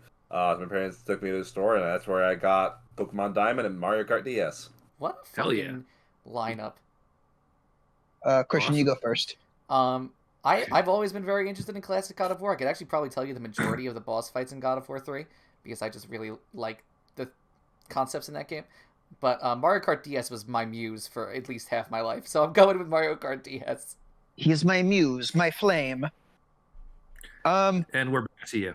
Yeah, I think what I realized is I think Mario Kart DS is fantastic, but the more I think about it, the more I realize that with each new Mario Kart game, I get that many more opportunities to play the tracks, and so many of Mario Kart DS's tracks are on other Mario Karts now that the mission mode is really good, but I really do like God of War, so even if I'm maybe like Mario Kart DS more if it was brand new, at this moment in time, and maybe 20 minutes later I'll change my mind, I'm going to say God of War. Yeah, that's a very fair point. Also, let it be known that the entire time I had Mario Kart DS, I didn't play the mission mode till like last year. I didn't even know it existed till like last year. Cool. By the way, all 4 matchups so far have ended in 2, so that's what we're going with so far. All right. Good year. Good year. Yeah. Let's see if it go keeps on up. now. Well, I mean, with this next matchup. Don't you say a Who's to say? goddamn word. Oh, I'm sorry. I'm sorry. We have Ultimate Spider-Man, which is a Graham pick, versus Oh, Donkey Kong God. Jungle Beat, which is a Christian pick. This is going to be something. Who wants to go first? Can I go first? Sure. We start. Believe it or 3, 2, not, 1. audience, I am the Spider-Man guy. You can't just drop Yearlies. that lore like 12 years in. Man. All right, the audience doesn't have time to get to know you as the well, Spider-Man guy. And Ultimate Spider-Man is a game that like I play. I play like a very good portion of it. Like I found like a free download. I don't even know it was legal. I downloaded like to like my the PC version, which is basically the same as the console, and it's just a really fun Spider-Man time. Everything is cel shaded, so it looks like a comic book. There are like comic book style intercuts in the cutscenes, even sometimes Did you say during the comic book? gameplay. No. You hear whatever you want to hear. I do a lot of the time. Yeah, comic book. Oh, yeah, that makes way more sense. And like I really enjoy this part of it. This story that is told in the video game is an original story, but it's still set in the Ultimate Universe, and it is like a continuation of certain things within the Ultimate set, like would be like referenced in comics. Specifically, this game covers the Venom arc, and part of the gameplay is Venom. You can eat a child as Venom. Wow. It's a family. You're playing a mixed tastes. Yeah. Put that in the box. Electro's in it. He's voiced by Ratchet, James Arnold Taylor, with a heavy, heavy like Boston, Brooklyn accent. Like, come on, you like walking it back. It's a great, fantastic. Also, this is just a me thing. It does something I've wanted every open world Spider-Man game to do, and that is some of like the random crimes you spawn to will be like extremely low level villains like Shocker or Boomerang. Oh, wow. And it sells it like, yes, that's just what I want. I want just more like the idea that these every once in a while these people will just pop out of prison and I have to deal with them, like rather than just faceless goon number 3 every single time. Yeah, more respect for Faceless Goon number 3. Graham, I gotta ask, with all the Spider-Mans you put on, I have very little way of gauging which one is better to which. Like, do you like this one more than... Spider-Man PS4 is obviously top. Well, yeah. Besides that. Well, just because something is better doesn't mean that this isn't worth playing. No, I can't play all of these, so I need to gauge the quality based off of how much you enjoy them. Well, in comparison to each other. I would say this, out of all the Spider-Man games, this is my second favorite Spider-Man game that I played. Cool. Okay. I am going to put that in writing. I haven't actually played a lot, which is surprising to me. No, we've just nominated 7 of them, that's all. This is only the second one Spider-Man game on the bracket, I think. Was PS4 and Shattered Dimensions and... Oh, the third one. So yeah, so third. And Miles Morales was on a bracket too. So. Yeah, that's... Yeah, I put that one there. Yeah. And also counting honorable mentions. Yeah. I was counting.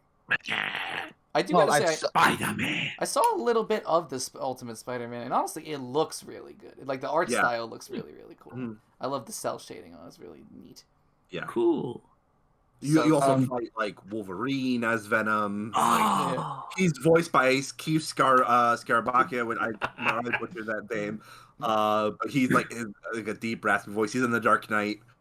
He's like, cool. The best there isn't what I do, and what I do ain't pretty. It's like, it's cool. So good. May I?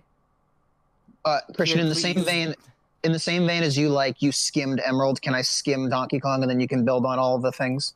I'd like to go first with Donkey Kong if that's okay. Because I have a lot of things. Well, not a lot of things, but I have like the whole basic synopsis of the game, and getting it out of the way first might be nice. So, all right. Also, I want to get some positive stuff in before I start hearing some backlash. So You didn't know what I was. You don't know what I'm gonna say. I can guess. Can you? Are you sure? You want to take that bet? You want to spin that wheel? Someone spin a I wheel. might come in here and tell you that Donkey Kong Country Jungle Beat is the best game on the bracket. What would you do then? Or maybe I'll just go, oh, banana. Please go. Man, I all love that banana. jingle. So, Yeah, my favorite jingle. Donkey Kong Jungle Beat is a Donkey Kong platformer for the GameCube, where you travel to different worlds, each named after fruit, and they each have 2 levels and a boss fight. You murder every single living thing you see to get delicious bananas. So, this game does use the DK bongos. You all probably know this already. But, thankfully, through my time playing this game, I have figured out a great tip that makes the DK bongos way easier to use. So what you're going to do, you're going to unplug the DK bongos and place them gently inside of a trash can. You're going to get a standard GameCube controller, and you're going to plug that in. Tap control stick left to go left, right to go right. C stick in any direction does the clap command, which is like an automatic punch things or get bananas. Okay, command. Christian. What? But at that point, you're just playing an okay 3D platformer. Yes. Let me keep going, and then maybe I can make this worthwhile. So, this game is great. I'm learning that Mick and Clanky have some hatred already. This game... When have I expressed hatred tonight? This game is great because it is very violent. Every enemy is a QuickTime event where you can cave their face in 20 times with your massive gorilla fist. You rip a pufferfish's tongue out, you play whack-a-mole with a giant spider's eye, you punch a warthog so hard in the face he sprays spit like a sprinkler, and the Kong fights are just punch out, so it's already amazing. Not the worst thing I've ever done to a pig in a video game. Oh no! Not the worst thing I've ever done to a pig. That would be in Bloodborne. Oh no! Right. And then and I have to point out about this game, and I think this is what makes it stick out even more than anything else. This is one of the most technical platformers I have ever played. Because technical. It's a score-based platformer. You collect bananas throughout the stages, which serve as your health, but they also get you gold, silver, bronze, and platinum medals at the end of the new worlds, depending on how many bananas you get. And you can get more bananas in levels by becoming a platforming legend and doing slick speedrun tricks. Every unique action you do increases your combo meter, like hitting an enemy, wall jumping, using an animal buddy, bouncing on a trampoline. You get up to like a 12-stage combo, where each banana now equals 50 bananas, and you can say either I'm gonna land on the ground and I'm gonna accept my banana, or I'm gonna progress onward with my 12 combo, and I might get hit by an enemy and lose it all. The game knows this because if you beat any world you've already cleared, the game basically just shows you a bunch of speedrunning tips to maximize your tech and banana output. Do you accept this banana's hand in marriage? I do. Oh, banana. Now, what do the rest of you have to say? Well, I too enjoy playing Guitar Hero with a controller. Look, you play with bongos if you want. I'm not stopping you. Listen, it's a double-edged sword because on the one hand I'm playing with the bongos, and on the other hand I'm playing with the bongos. Like, Yeah. I have such a mixed relationship with this game. I think this game is super fun. It's a great, fun, fast-paced platformer. Beating down bosses feels really good. The bongos tire me out, and it is true. Like, why would you play this game without the bongos? I mean, I guess you could play it on Wii. I guess I could get the Wii version. I guess, maybe I'll do that. Yeah, okay, Taylor. All right, sure. But like the you do Wii that. version, like it's still like the Wii version still has the like it loses some of the magic, but at least you're not playing with a controller is the point. The reason you play this game is for the catharticness of and you know I described what it is I was doing without explaining what it is I was doing, but do you guys all understand what I was We all trying know to what you're convey doing, just now? Okay. I good. don't know what you I'm all are glad. talking about when you say that you So- don't get this feeling from a controller. Okay, that's okay. Because I've played with both. I just think my only other thing is the points that you need to collect medals. After you beat the game, there's like a bunch of extra levels, and you need a lot of medals. And at that point, you need to start replaying levels for the secret final levels. And that's the point where I get too tired to keep going. Of Well, I didn't do that, so that sounds like a you problem. course you didn't do. I'm sorry. Was it ever put into question that you had anything to do with the development of this game? No, I mean, not that I didn't do that. I meant that I didn't complete that task. Yeah, Christian, let me clarify my position. Mm-hmm. It's just that, like, if you're not gonna play with the bongos, like, what's really the point? Because like, it's actually a really fun platformer made by the Super Mario Galaxy devs. I'm sure it's an okay platform. No, it's not okay. No, I mean, look, Mick, It's I not will say, okay. I'm sure if I played with a controller, I could still have fun. I just feel like it's not a good thing if the main selling point is something I want to stop using at any point. And it's not even moving with the bongos. It's the clapping. It has everything to do with the clapping. Then use the controller and use the C-stick. It's so But easy. I want to use the bongos to move. Why? Because for the novelty of using bongos to control a video game. It's think about it like this. You could play like an arcade style Yeah. like racing game at home with a normal controller, but it doesn't have the same thing without pedals and a wheel. I would agree, honestly, if I didn't think that Donkey Kong Jungle Beat's levels weren't like impeccably designed. Honestly. Can I ask you a quick question? Yeah. Sorry, just because I forget. If you play with a controller, when you hold left, do you move left? No, you or have do to you have tap to left. constantly keep the? Okay, yeah. You all right, get so fuck used this to all. it that by sounds World terrible. 3. You get used to it by World 3. Please, please, please, please. And I will say, because it involves bongos, that makes it immediately Matthew McConaughey's favorite video It's game. his favorite. Okay, I see. Well, I feel no, like if I think he- say anything else about Jungle Beat, I'm gonna walk myself into another dead end. So I think, but I'll be frank, Jordan. I think Matthew McConaughey is a Donkey Kong 2 guy. Oh, Shit.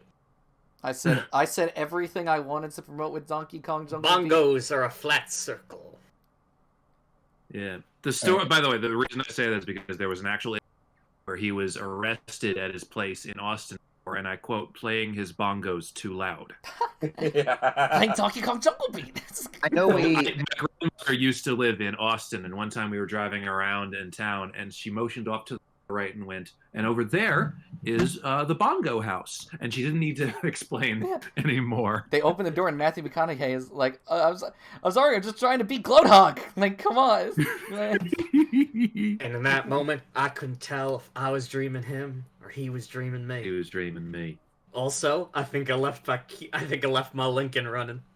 By the But way, somehow yes, I knew it was just gonna be just right. I have nothing left to add about Jungle Beat unless anyone Alright. has questions. Because I know a lot about this game. And, like, besides Taylor, am I the only person here who's beaten this game? I've haven't played played through the a game. lot of it, but I don't think I ever beat it. I see. Okay. It sounds like you guys I should will take say a good I chunk.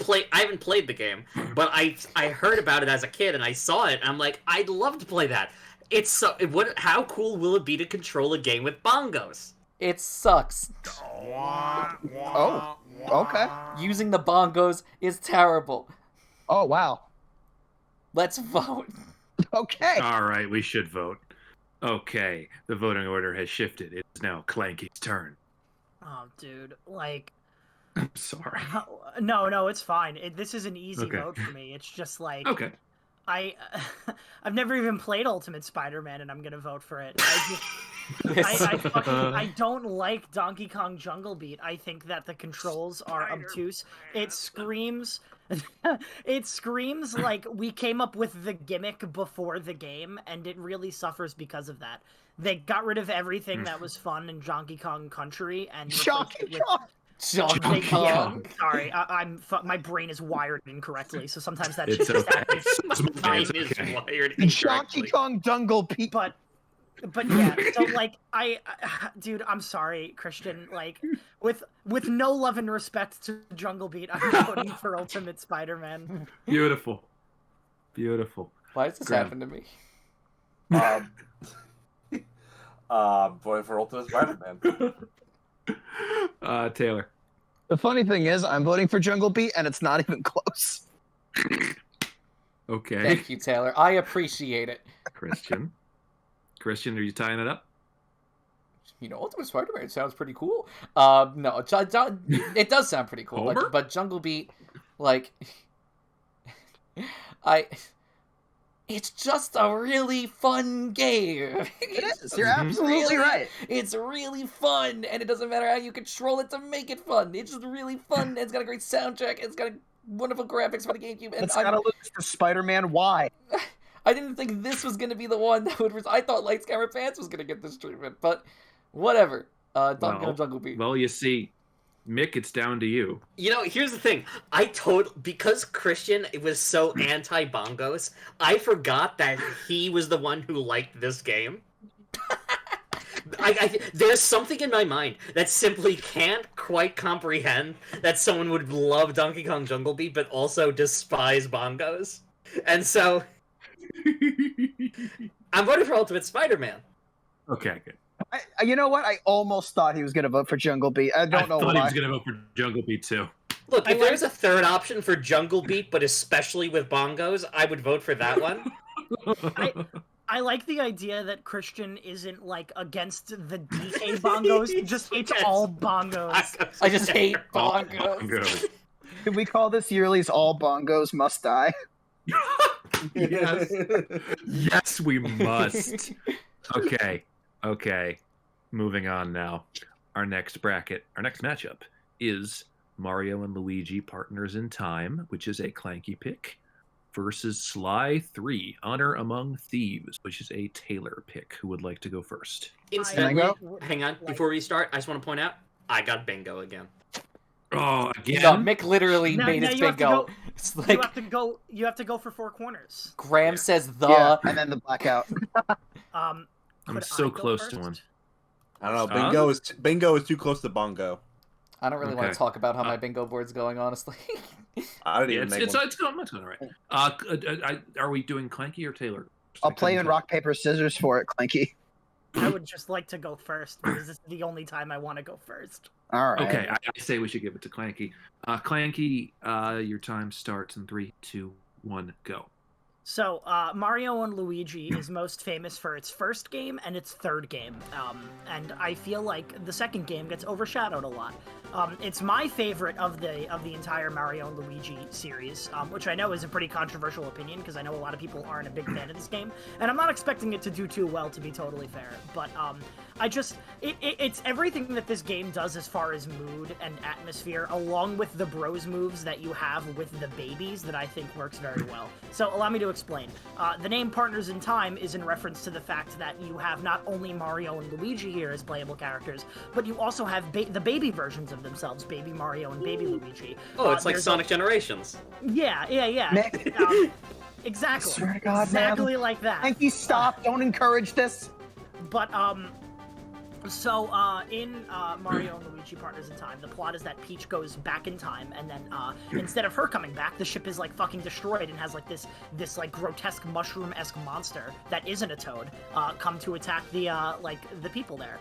And it's up to Mario and Luigi, it's up to Mario and Luigi to, with the help of Baby Mario and Baby Luigi, to save the day and, kill this alien, mushroom menace. They're the Shroobs, and the Shroobs are some of my favorite Mario villains ever. I don't even mean, like, you know, in Mario RPGs or whatever. I just love the concept of the Shroobs, right? People have been asking for, like, a Wah Peach forever, but we have our Wah Peach. It's Princess Shroob, and it doesn't get acknowledged nearly as much as I think it deserves. I really like how this game includes Professor Egad. It throws him into the lore and makes things, you know, really... I think he was in Superstar Saga, but just as, like, a cameo thing. Like, it's not he like drank coffee. Yeah, he's not an integral part to the story in Superstar Saga, and in this game he is, which I really also like. You also get to see Toadsworth in his prime, which is, like, something that I personally really enjoy. Ooh, it's like him as, like, a short... That's haunting, to imagine young Toadsworth. Yeah, he has, like, a black mustache, and, like, his mushroom isn't completely warded. I want him to be, like, 6 feet tall and shredded. And he sounds like Dr. Nick. Hi, everybody. The other thing that I like about this game are the, like, the bros move mechanics. Now, it has been a little while since I've played the game, just gonna be honest. But if I remember correctly, this game, its bros moves function with items rather than, like, actual, like, skills that you have. Yeah, okay. And honestly, I think that is a very welcome change for this game. It does kind of suck in the sense of, like, you can run out if you don't have the items, but, like, money shouldn't be a problem in this game. Well, that's what I'm saying. Buy all the attacks you want. Doesn't it work the opposite way, Clanky, that you can kind of overstock with very minimal consequence? Yeah, and honestly, like, I'm okay with that because it means that I don't have to, like, necessarily, like, fucking grind to hell to make sure that I'm leveled for a certain section and having a fucking PP or whatever to use my move. Yeah, but do you have to grind in any of these? I mean, not really, but I feel like, I don't know, I just like the item mechanic, okay? Look, I have to make you work for it a little. May I ask a question? I do like how... Yeah, go ahead. I just want to ask, did Partners in Time start the trend of where moves take special moves take 8 million years to pull off? I mean, like, it doesn't take 8 million years to pull off the move. It's just kind of like, depending on how good you are, certain moves can last forever. Like, there's one move where, like, I think it's called the mix shrew, the mix flower or something, or the clone flower, where you basically make a bunch of clones of yourself. And the idea is, depending on which character is running towards the villain or the person you're fighting at the time, you have to press their corresponding button to jump on them, and it'll give them in a random order. So you'll get, like, Mario, which is A, then Luigi, which is B, Baby Mario, which is X, and Baby Luigi, which is Y. And, like, the timing, the attack will keep going and keep getting faster until you mess up. And, like, at that point, you can essentially one-hit kill enemies if you're good enough, which I think is a very, I don't know, I just really like it. I love the... I do like those types. Sorry for interrupting. I do like those types. I think that's in every one of them, too, by the way. Yeah, no, I think that's fair. I just think that the bros moves that you have in this game with, like, the shells and having the baby spin on the shells and everything is very fun. I like the fact that, when you don't have the babies and the adults together, like, the attacks get inherently weaker because you can't do extra things with them, right? Because like, you're fucking babies. Yeah, like in if you're separated from the babies and you use the turtle shell item, right, or the Koopa shell, excuse me, there's like it just like it goes back and forth until the shell breaks, right? But if you have the babies with you, one of the babies will hop on top of the shell and you can do extra damage by doing like a spin attack when the shell gets close to them. So like you constantly want to keep the adults together with the babies, but like at the same time, like there are puzzles that force you to separate them and like force the babies to have like this thing on the top screen while the adults are doing like pulling triggers or whatever for the babies to like navigate their passage on the bottom screen. I think it uses the DS's hardware very well. I think the same argument can be made for Bowser's Inside Story, but we'll get there at some point. Yeah, I think that's pretty much everything I wanted to say about Partners in Time. Cool. I'll save my Partners in Time stuff for the vote so I can just put it all into Sly 3. If that's okay with everyone. I do want to hear about Sly 3. All right, yeah. So I know that it's only been a single bracket since we've talked about a Sly game, but listen, credit where credit's due. Sly 3 is the best Sly game, and it's kind of not close. I got to think about it. There are 5 additional playable characters in addition to the main Cooper gang, several of which are from previous games. And I don't even want to spoil who it is because I know not all of you have played the trilogy. But there's this one dude named the Guru who just talks in gibberish every time. Like, so you get on the Banaki comments like, all right, Guru, are you ready? Thanks, Guru. You always know just what to say. You fucking, you control RC cars and planes with this girl named Penelope. You can even play as Miss Carmelita Fox for a little bit, and that's pretty cool. And that's just 3 of them. That's all I'm going to mention at the time. As the trilogy goes, there's a good degree of closure here, despite there being a 4th game. I would say that at some point throughout the game, both Sly, Bentley, and Murray all get their own little character arc at some point. They all have things going on, and they come out from the beginning of the experience gained more towards the end, which I really, really like. But the main reason, at the end of the day, Sly 3 is like Sly 2. But what I think Sly 3 does the best are its levels. I'm gonna just give you a general rundown of what each of the 6 levels are like. Level 1, you go to Italy and fight an opera singer named Don Octavio who wants to tar all of Italy. In level 2, Feather. Did somebody say tar? you heard me. Mick, that was amazing. In level 2, you feed kangaroos to a crocodile and also get drunk on lemonade. Oh. In level 3, you pretend to take down the Red Baron as you dogfight on planes and also fight this guy who puts up his dukes. He goes, put him up. Level 4, it's just a fantastic romp through China with lots of really cool shit. Mick, you're going to love this. Level 5 is just Assassin's Creed Black Flag. Like, the exact same thing. Okie dokie. I don't quite even understand what to make of that. You loot and pillage ships the exact same way. Okay, interesting, fascinating. Yes. No, it's the best chapter in the game easily. And then level 6 is a worthwhile finale of all those gameplay styles. There's also a new challenge mode, so there's lots of replay value. You can go on these fun little treasure hunts where you solve riddles to uncover the treasure, and you take actual physical paces. You can get in disguise, and you have to chant passwords to people in foreign languages. Hey, what's the midnight password? Alto, bes, alto, alto. Okay, go on ahead. And Bentley, who wasn't the best part of Slide 2, just became infinitely more fun to play as. And that's great. Everything about Slide 2 is just better in Slide 3. It's wonderful. And there's so much fan service as a Sly fan. Dude, I just love this game so much. That's all that needs to be said, really. Okay. Tarsworth. I'm sorry, I'm coming to this now. Tarsworth. If Sly 3 is so good, why isn't there a Sly 3 too? Shut the fuck up. Thank you. Thanks, man. Sometimes I just need someone else to say it. I tell the honest facts, the hard truths.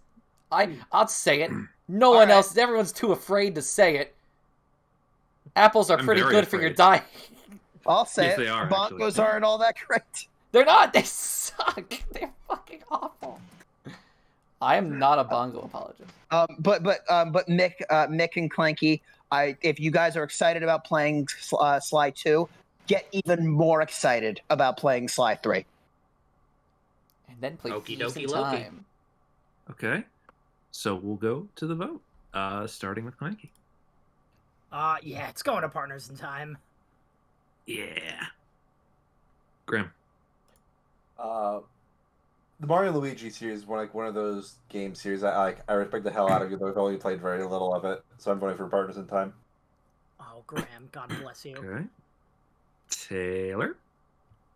Partners in Time is really good. It's colorful. It's more Mario and Luigi. Playing as babies is cool. I have nothing bad to say about it. I just also don't have anything super overwhelmingly nice to say about it either, because I like Partners in Time. I just think it's a little unmemorable. And obviously Clanky disagrees. He's a lot more nostalgic for it. But as he pointed out in the beginning, the first and third are just so much more impactful to me.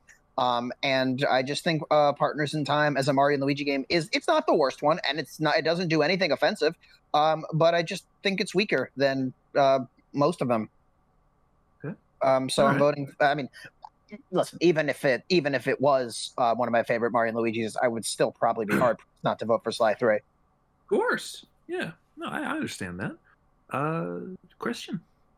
All the reasonings I've been trying to verbalize have been all tangled up like noodles in my head, so I'm just going to vote without any context whatsoever. Mario and Luigi Partners in Time. Really? Really? I was not expecting Mick, this. This is exciting. Damn. Sly 3, you can tar and feather people. Mick, you're really close to the... Hang on. Oh, that's I did why. not say That's in why. feather. I specifically I just like said that. tar. I was like, why is Gift Mick... horse in the mouth, Taylor. You know what, Mick? I'm honest. Our next round is Pokemon Gale of Darkness, which is a Clanky pick versus Lego Star Wars, which is a Mick pick. Who would like to go first? I'd like to go first because there's something we need to clarify immediately. Okay, starting the timer in 3, 2, 1, go. Okay. Mick said something very interesting in the setup to this. He said that Emerald and XD Gale of Darkness are pretty much the same game. And I just want to set the record straight. They are not. Let's hear it for a game centered around double battles. All right? Oh boy. Damn, that's ruthless, dude. I think it's neat. I think double battles was a really fun thing that Pokemon used to do when they were cool. As a child, I think this story was really, really good with plot twists that are incredibly obvious, but I didn't see coming. I think that part of it is great. Let's talk about Shaban. No. All right? Let's talk about this guy who lives in Call me? Let's talk about this guy who lives in an old man's haunted shack, and his entire gimmick is selling things that kind of work. Oh, no. It's a GDR that always shuts off 5 minutes before a movie ends. Or he'll have like, I invented a light bulb that uses more electricity. It's or here are shoes that will make your posture worse. Shogun's great, dude. Screen doors for submarines. I think hang on a minute. Wait a minute. This is Nick Riviera again. Yeah, it is. It really is. Everybody. It's me, Shaban. Oh, my Lord. Before, this was the only way to get juice out of an orange. You mean there's another way? Now, let's be honest with ourselves. We all fucking wanted to catch our opponent's Pokemon as kids. We all threw a Pokeball at any trader's Pokemon we thought was neat. And here's a game where you can fucking do that. And I love doing that. I love Shadow Pokemon so much, and I am so mad that they have not brought it back. May I tag in? Yeah, sure. So, like Taylor was saying, the shadow mechanic is really, really good. And, like, there is another way to catch Pokemon in this game, which is, like, the wild encounters, which are pretty different in this game. You have to leave, like, bait and wait for them to find the bait, and then you can battle them. But the main way you're getting team... Yeah, you don't really do that, to be fair. The main way you get team members in this game is by stealing other people's Pokemon. And, like, that opens up a whole can of worms, because rather than having, like, the... like 100, 200 Pokemon that you have access to be on your team, you have a really limited amount, and as a result, this game is, like, hard. It's, like, for Pokemon game standards, this game is, like, pretty tough. I think the original is tougher, but yeah. I hear this game is... Coliseum is tougher for sure. This game made it a bit easier, but yeah. This game is close to probably ever get to like a Pokemon game having a built-in Nuzlocke mode. Exactly. Yeah. Coliseum had a skill swap slacking, so it's like this is still of the similar level from what I hear. Yeah, it's just it's. We got the Earthquake Protect combo, the Rain Dance Thunder combo. The fact that they play with double battles rather than it just being like, oh, we threw double battles in this game because why not? Like, the way the AI teams are built, like, actually work around the double battles pretty well, which I think is great. There are things about Coliseum that I like better than XD, but we're talking about XD because it's the one I remembered to put on the bracket. But yeah, it's just super solid. I just really love the whole double battle thing that the game goes through. And there's Bingo. I love the limited Pokemon. Bingo! Do you really? There is in fact Bingo. Plus, any Pokemon game where I can start with Espeon is just correct. I say the same thing for Umbreon, honestly. So yeah, Eevee is such a good starter because you get to basically choose what type you need on your team. Unless you need a fire type, then you're fucked. But play Sinnoh. Oh wait. Also, can we talk about Mirror B? Mirror B. Okay, we're good. He was dude, the music slaps. The music is he's good, in both. No, in XD Gale of Darkness, if you miss the chance to catch a shadow Pokemon, he gets it, and you have Mirror B radar. It's like, oh, Mirror B is around, and you have to go find him, and you can catch one of the shadow Pokemon you missed. So you hear his theme a lot. Oh, my headphones are falling off. Yeah, I could just sing Pokemon XD music, but should probably talk Lego Star Wars. It would be nice. Right. 'Cause that's a game I actually played. All right, cracks fingers. Time to talk about one of the greatest games that's ever been made. Can I traumatize you before you even start, Mick? No. How are you going to traumatize me? Are you ready? You think I can't? Fuck away. I know you can, but I'm just curious how you're going to do it. Pod racing. In Lego Now Star Wars, this it was is not pod bad at racing. all. Yeah, no, not I at agree. all. In I the beat it first like a Lego couple Star tries. Wars, and not the complete saga version, but in the original version. Yes. The Lego Star Wars games are very fun. All the Lego games are fun, and this was the game that started it all. Which, interestingly, started with the prequel trilogy, which was a novel approach. Yeah. They were the first movies. It was hot off the iron, you know. Yeah, fair enough. Yeah. So, just as a game, it's interesting because death is not a threat per se.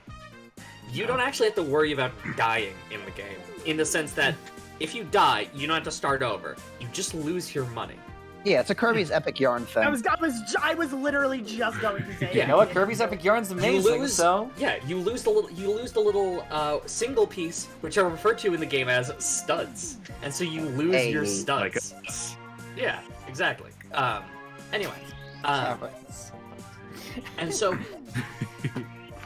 you go through the game, and there are so many fun, crazy puzzles that involve different characters. Different Lego characters have different strengths, and so they're able to do different things. The characters that are like supposed to be in the levels, that's all you need to complete it. Like you just need, like if you need a Jedi in order to build something, you just need to have like there will be Jedi in that level if you need that to complete the level. Just need to exist. But if you want to, but there throughout all the levels, there are hidden secrets that if you play as different characters and go back in, you can find different hidden things to play with. And it's great because it's a Lego game and it's a Star Wars game, so you get to play as all your favorite Lego characters, including characters who I didn't even know had a name. Mick, I have to hop off that road just to say, Yeah, sure. one of my favorite things about Lego Star Wars has to be the insane character roster. Like, I just played the game, I kept unlocking characters, and you can go back to any stage and play as this character. And it's like, I can play as the Silver 3CPO? Sure, I guess. Yeah. Like, I could play as Club Shido? Like, of course. What did you say? Yeah, Club Shido. Yeah, Club Shido! Let's go! I can play as Captain Panaka, Holy shit! a character I didn't even know had a name. He didn't until this game. I don't know. Oh, I'm sure he did. Yeah. Yeah, and these are the most nice things I'll say about any Star Wars game, because I was obsessed with the idea of playing this game when I first saw it. I mean, it's Lego, yeah. This is the first game in the Lego franchise. It's weird to think about. Like, this was a big deal back then. I was at GameStop and I'm like, guys, Mom and Dad, please buy me this game from this franchise I don't care about. I will pick up so much dog poop for my allowance if you just buy me this game. And I played the shit out of it because, like, it was Legos. And I'm like, oh, I want to play as Legos in, like, a franchise. I don't care that it's Star Wars. I'm a kid, and it's Legos. There's also something else I want to say, and something I love about this. Kind of goes through all the Lego games, and it's something I especially love about, or at least it goes for the earlier ones. And this is something I love, is the way the Lego games tell their stories. Because the Lego characters don't speak, and so the question becomes: how do you tell a super complicated story exclusively through mime? How do you explain the plot of the prequel Star Wars movies which are not like super clear and simple plots. They don't make sense in the movies. through exclusively extravagant hand gestures. Like how? I like it when they pog too, when they're like. I gotta replay this game. So good. Isn't it in the original? In order to convey the big twist at the end of Empire Strikes Back, doesn't he have like a Polaroid? Lego Star Wars doesn't 2, Vader show the Luke a original Polaroid? saga. Yeah. Yeah, no, was- Jordan it was- specified that. that's the game. Jordan specified that. Okay. Yeah. Okay. So that kind of brings up something that I wanted to talk about with this, and that is we've excluded games off of the bracket before because of games that are just like superior in every way. And I'm not going to sit here and tell you that Lego Star Wars is bad. I fucking love Lego Star Wars. But to me, there's no reason to play this game anymore because of the complete saga or whatever, right? Complete saga. Like the one where you can play episodes 1 through 6 is like the ultimate way to play this game. And I think they're making an even more complete saga because they have 7 through 9. Oh my gosh! They already really? did it, but in my Yeah. opinion, they kind of ruined it a little bit because They include the sequel trilogy, so of course it's Yeah, ruined. exactly. The sequel trilogy ruins Okay. everything it That's touches. Listen, But we can't say that when the prequels are there too. All right. The Like, prequels are brilliant compared to the sequels. We can't have this we can't have this conversation. We can't have this conversation. We can't have this conversation. what I will say Have this conversation. what I will say is, and this will be the last thing I say before you should probably vote. I will say probably. that I think this game, honestly, to some degree, is great for at least me to have on the bracket because I have played the original trilogy Lego Star Wars, can't remember a single fucking thing about the Lego versions. I only know the first 3 movies in Lego. That's it. And so Fair. So this is good for me because this is basically I've experienced this whole game. So, I know all 6 movies in Lego. Great. No. Are we good to get to the vote? Is there any other last comments? Glub shit. Oh my god. No, we're not doing Glub Shit. He's saying like it's a running Clanky, gag. please vote. I vote for Glup shit. No, I'm voting for Pokemon. Graham. I have loved Lego Star Wars ever since I first played it at a Best Buy. But however, I have like some mixed feelings because as a kid, like this got scratched up, and I had so many instances of like the game would like freeze like at so many specific points, like playing levels. So if Clanky can vote against Ratchet and Clank because of like their name, I can vote for because of my scratch disc. And also I've been playing XD Gale of Darkness for the past few weeks, so I'm voting for XD Gale of Darkness. Yeah. Wow. Okay. What's the timing? Cool. Taylor.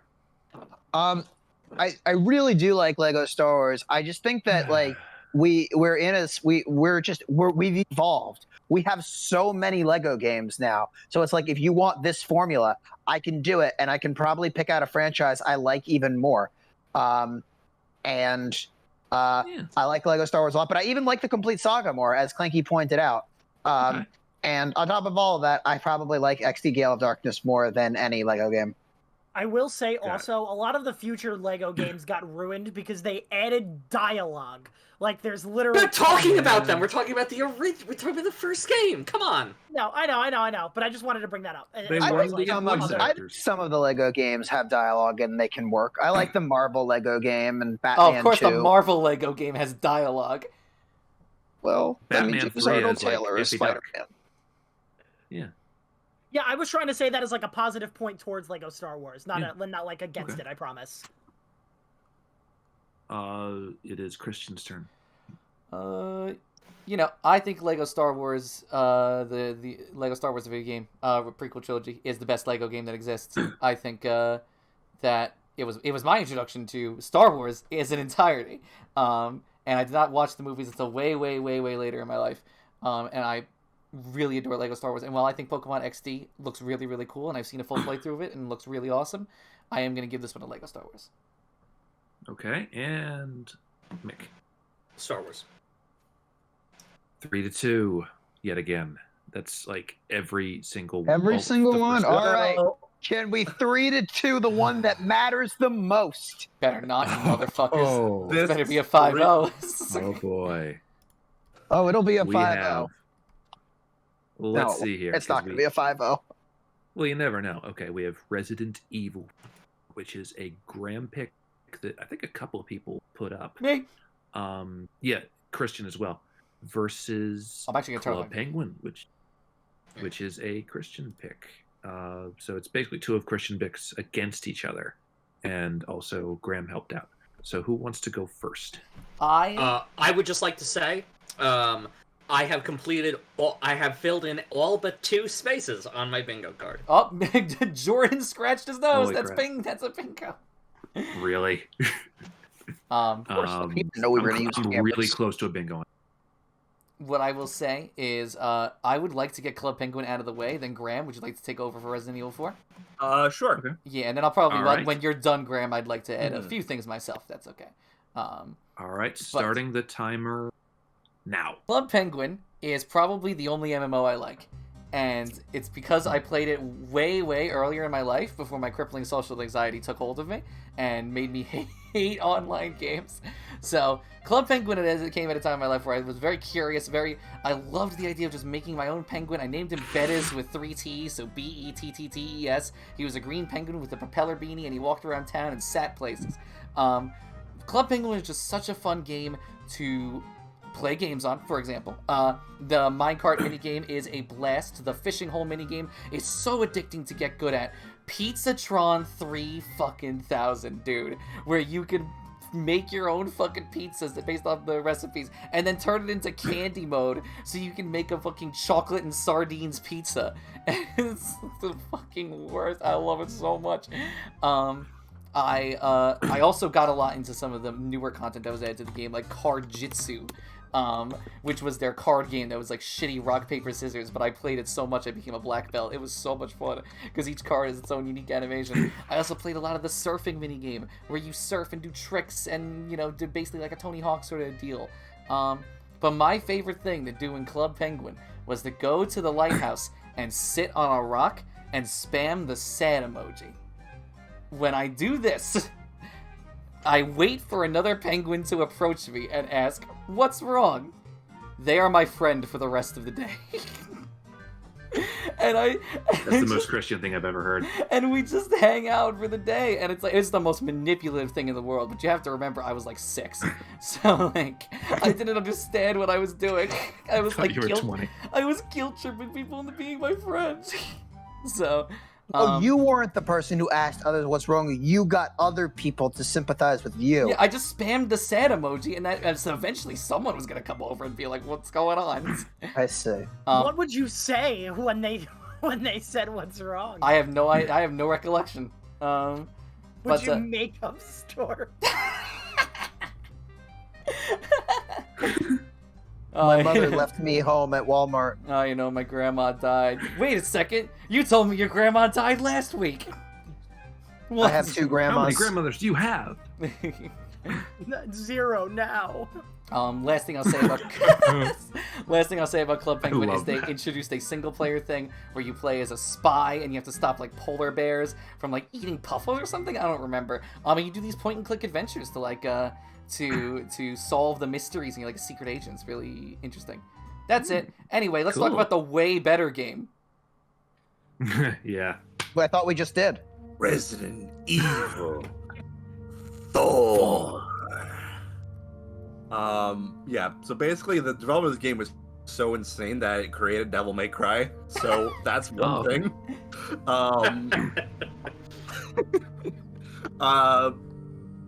Yeah, like I finally played this game last year.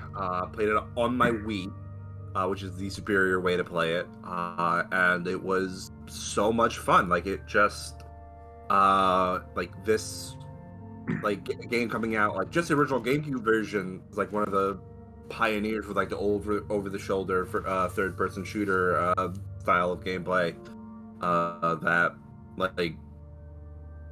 like no one had like perfected like up until that.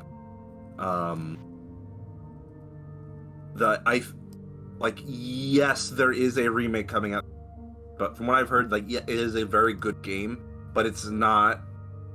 It doesn't quite capture like the campy spirit in this game, which is a damn shame. It would be I don't know what you heard, impossible. Graham, but I have seen nothing but perfect tens around the board. No. Like, yeah, it could be a perfect game, but that still, I still think it's like losing something from the original. Like, there's no, like, no Leon going, no thanks, bro, or like. You don't know that Capcom is choosing selectively what they're allowing. I like certain things. They also cut. I see the president equipped his daughter with ballistics. Did they cut your right hand comes off? Probably. No, God. Graham doesn't know what was again. The game isn't out yet. Here's the thing. There are some quirks about Resident Evil 4 that I think cannot be replicated. Like, I'll just mention briefly and I'll pass it back to you, Graham. Like, when you pick up certain items, I love the sound effects that play. Like, when you pick up treasure, it goes bling. And when you pick up a story important item, it goes and it's I see we're at the Christian does the sound effects portion of the night. You have to look it up. You have to look it up. It's the only way you can replicate the sounds. Graham, continue. Yeah, like the fucking Krauser boss fight. Oh my god! Where don't get me started. the one part of the game where the knife is actually like useful because they had it like programmed to do much more damage because they wanted you to incentivize you to do like a knife to knife duel against this guy who has like a weird meat wing arm. Meat wing. I love the Verdugo fight because it's an optional fight of this creature that you can barely see attacking you from the floor and the ceiling, and he's like, and he's like, totally optional. You can just dodge him the whole time, or you can freeze him and hit him with a bunch of bullets. Yeah. Like, and then that's not even getting into stuff like the treasures were some of my favorite things to find. The fucking merchant. What are you buying? Things on sale, stranger. What are you buying? Selling? What are you selling? Can you feed my cat? He's at home. Can I mention something he said? The regenerators. You want the regenerators, Graham? I don't want to see them in the remake. I don't want to see them in the remake. I don't want to see them in the remake. And that's exactly why they need to be in the remake. The regenerators still scare 24-year-old me. It's crazy. It's crazy.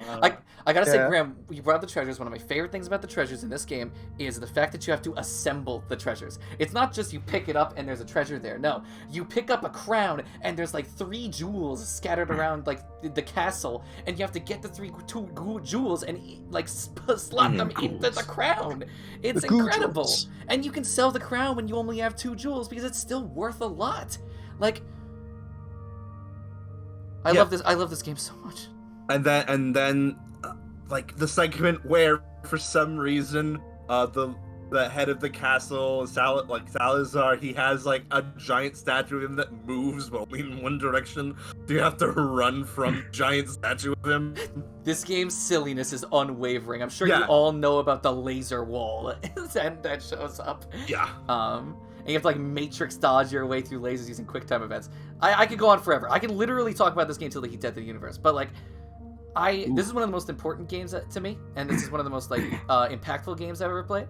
And there are so many reasons, and I feel like, honestly, I'm just not going to list most of them because it would do a disservice to the ones that I didn't say. So I'll leave it at that for now. Graham said a lot of the positive things that I would have said anyways, and is there anything else? Oh, the one last thing, the music in the typewriter rooms is an incredible music track. Well, if nobody else has anything, I think we should. We start with Clanky. Really quick. I just want to say, I remember one distinct memory when I played Club Penguin as a child. And this is so fucking embarrassing to admit, but, like, I'm just going to do it. So, I had, like, an in-game, like, oh, man, I had, like, an in-game girlfriend, right? And, all right, listen to the story, because it's worth it. So, like, at one point, like, they got, like, a bunch of their friends in my igloo, and, like, they were, like, saying, like in the roleplay sense, like, oh, now you have to, like, propose and stuff. And I went to go type something, but I didn't realize it wasn't on the box, so I was doing, like, the quick chat, and I typed in N, and that just said no. And then after that, like, they unfriended me, and I never saw them Oh no. I will say, Clanky, if it makes you feel any better, I definitely had at least like 10 Club Penguin girlfriends during the time that I used my sad emoji strategy. You whores!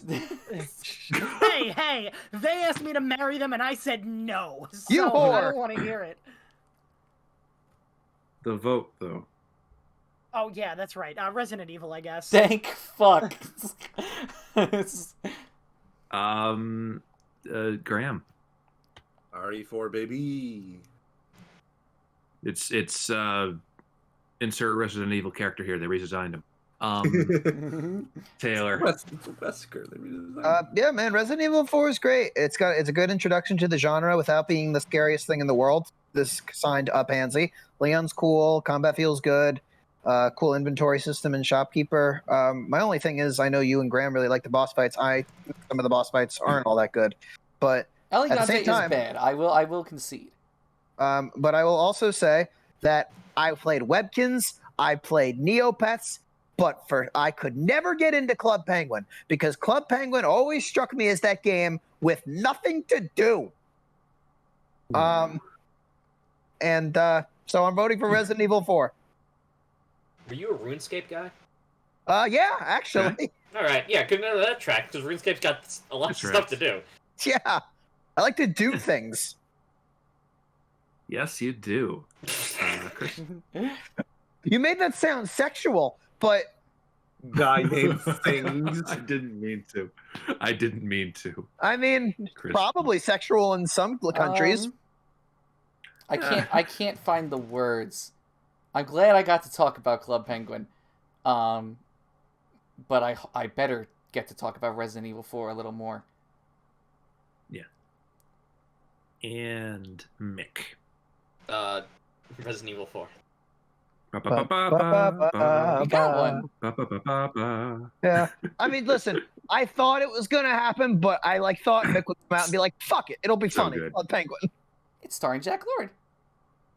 Is it too late to change my vote? Lord. Yes. Okay.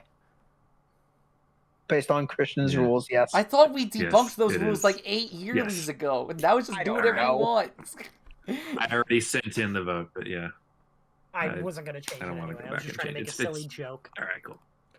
This is also, Alright. I think, the first time all Very three of my silly, it picks was have good. survived, have made it through the, they won the first vote. That's Go awesome. me. That's awesome.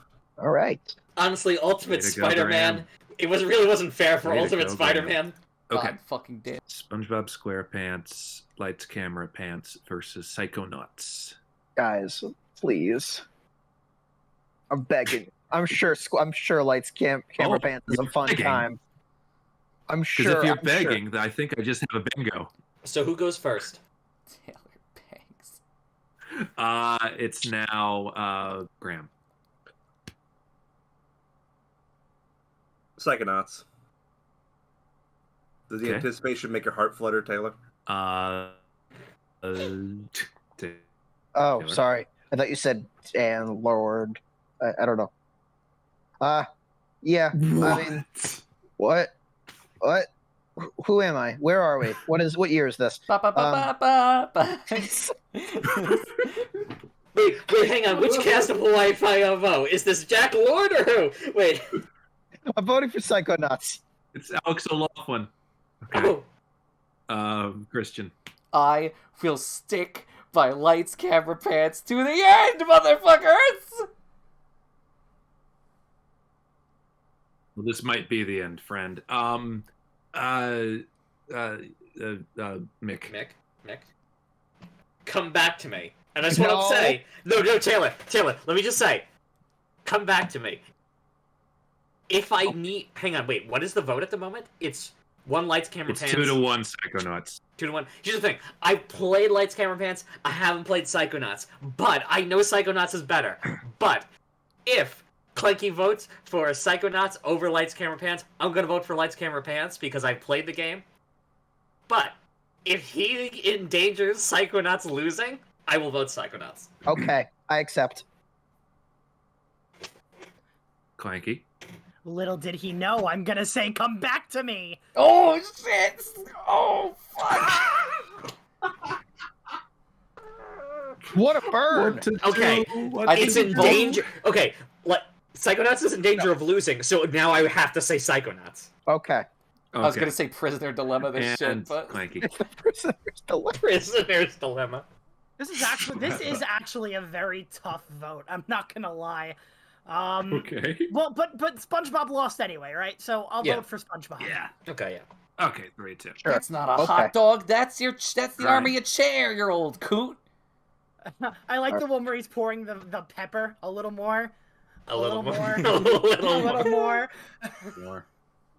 Star Wars Battlefront 2 versus God of War. Folks. God of War. That's my Kratos impression. Oh, boy. What you call it? Kratos. I thought Taylor said Kratos. Isn't that the thing you dip your chips Did in? you? No. That's the Even a little. That's the surname of the guy whose crippled son dies in A Christmas Carol. Oh, Cratchit. All right. Shit. So, who goes Oh, you're good. You're Graham okay. goes first. Watch those wrist rockets. Thank you. Taylor. This is my Kratos impression. Oh, God of War. Cut. And now that you know how I feel, that cut out a little.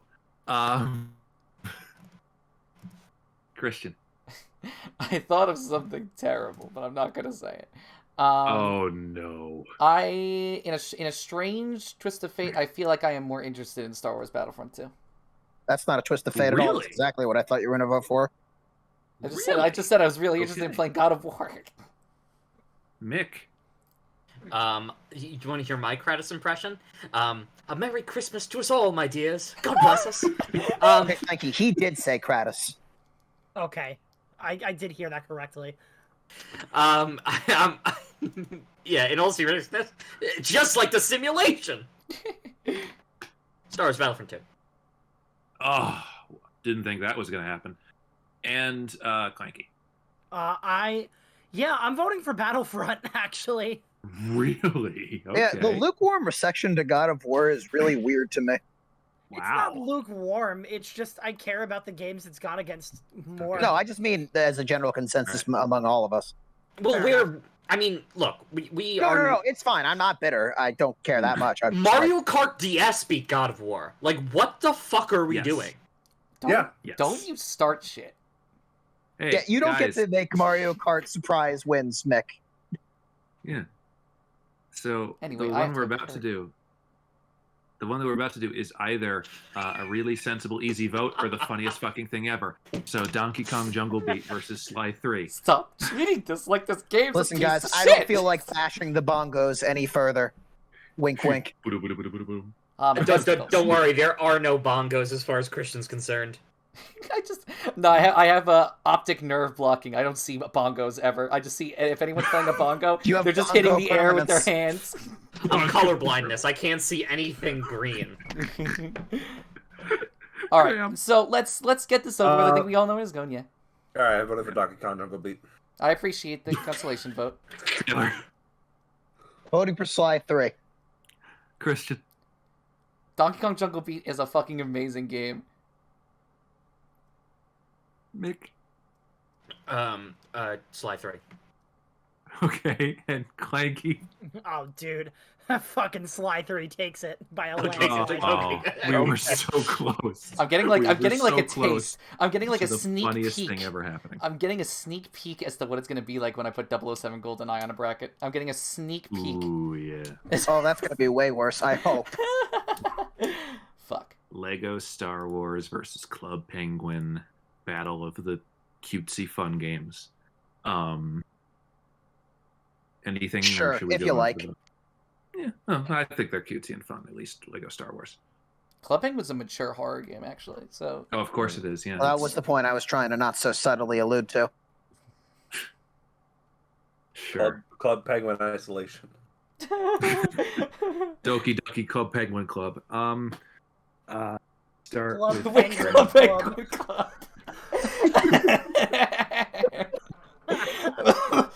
Club Penguin license to croak. Oh, that means I have to do the thing. I didn't put Smile Muppets on mine. Son of a fucking bitch. Graham, go. I'm voting for. Honestly, I think I'm gonna go for Club Penguin. Really? You Okay. fucking kidding me? What? I'm sorry. I'm just so surprised that he picked Club Penguin over the Star Wars game. I wasn't ready. This game that has broken my heart so many times because I couldn't finish or play it because this disc was crashed. Yeah. Okay. Look, Graham just has a thing.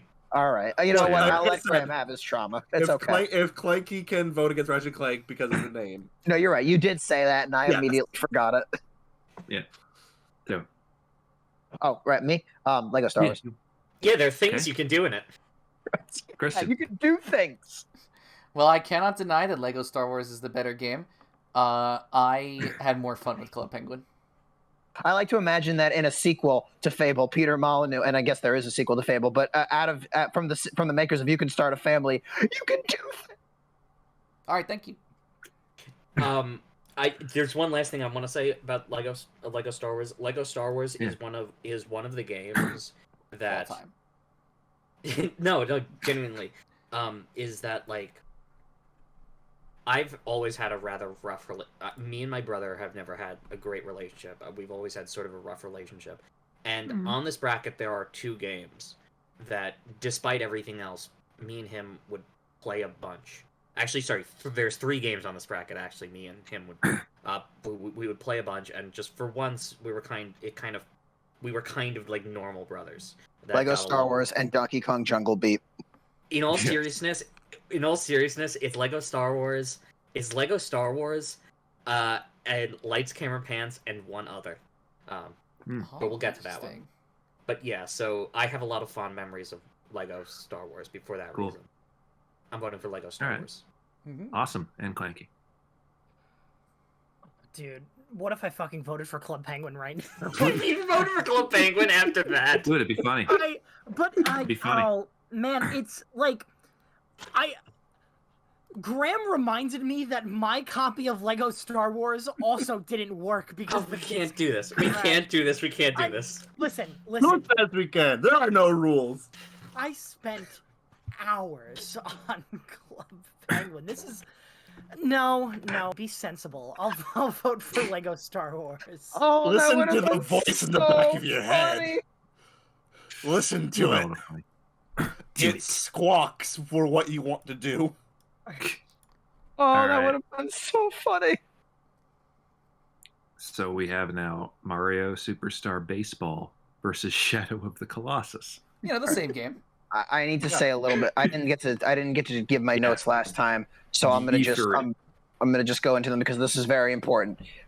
Okay, first of all, the intro to Mario Superstar Baseball is fucking phenomenal, and we all know it is a short film, and it is fantastically animated with some of the catchiest music this side of Mississippi.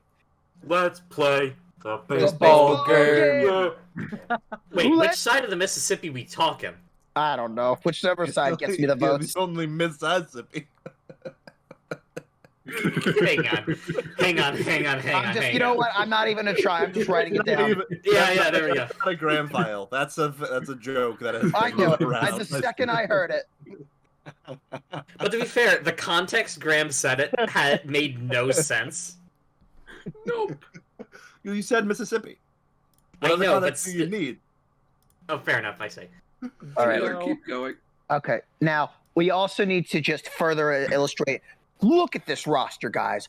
Like 36 playable characters, all playing super differently, each one with their own sweet spot. Nokis are here, Piantas are here, Goombas, Para-Goombas, Koopas, Paratroopers. This is the greatest display of Mario characters in any game. And it is wonderful. Petey Piranha, Clanky. Petey Piranha. Dude, you're not gonna have to try hard to convince me on this one. Like, just to be blunt. Okay, well, I just had to anyways. And then the last thing is we didn't talk about the challenge mode, and the challenge mode in this game is so much fun because every single character in the game has their own checklist of missions, and I spent the whole summer completing each character's checklist, and it is incredibly rewarding. So that I could challenge Mick to a superstar battle. Like Mick and I had a very competitive streak of Mario Superstar Baseball for 2 games. We're tied at the moment. We're tied at the moment. And this game fills me with so much joy. I bought it on my way to see Avenue Q and read the manual in a theater. Came home, had the most amazing time, and this is the most satisfying control in any sports game I've ever played, and I love it to death. Also, let's give it up for Toy Field. Woo! Woo! I grew up Toy Fields. Yeah, Toy Field. Can I say something? Superstar Baseball is the 3rd game that I would play with my brother a bunch. Yes, that makes sense. Great choice. Now, I do want to say something about. I do want to talk a little bit about Shadow of the Colossus, obviously. That's fair. Taylor talked a bit about Superstar Baseball. Yeah. So I want to explain a little bit about. Wait, what were you gonna say? What did you say? I brought up 13th Colossus, Phalanx. Which one was that again? The one who flies in the air and does nothing. Yes, but no. There's a reason for that.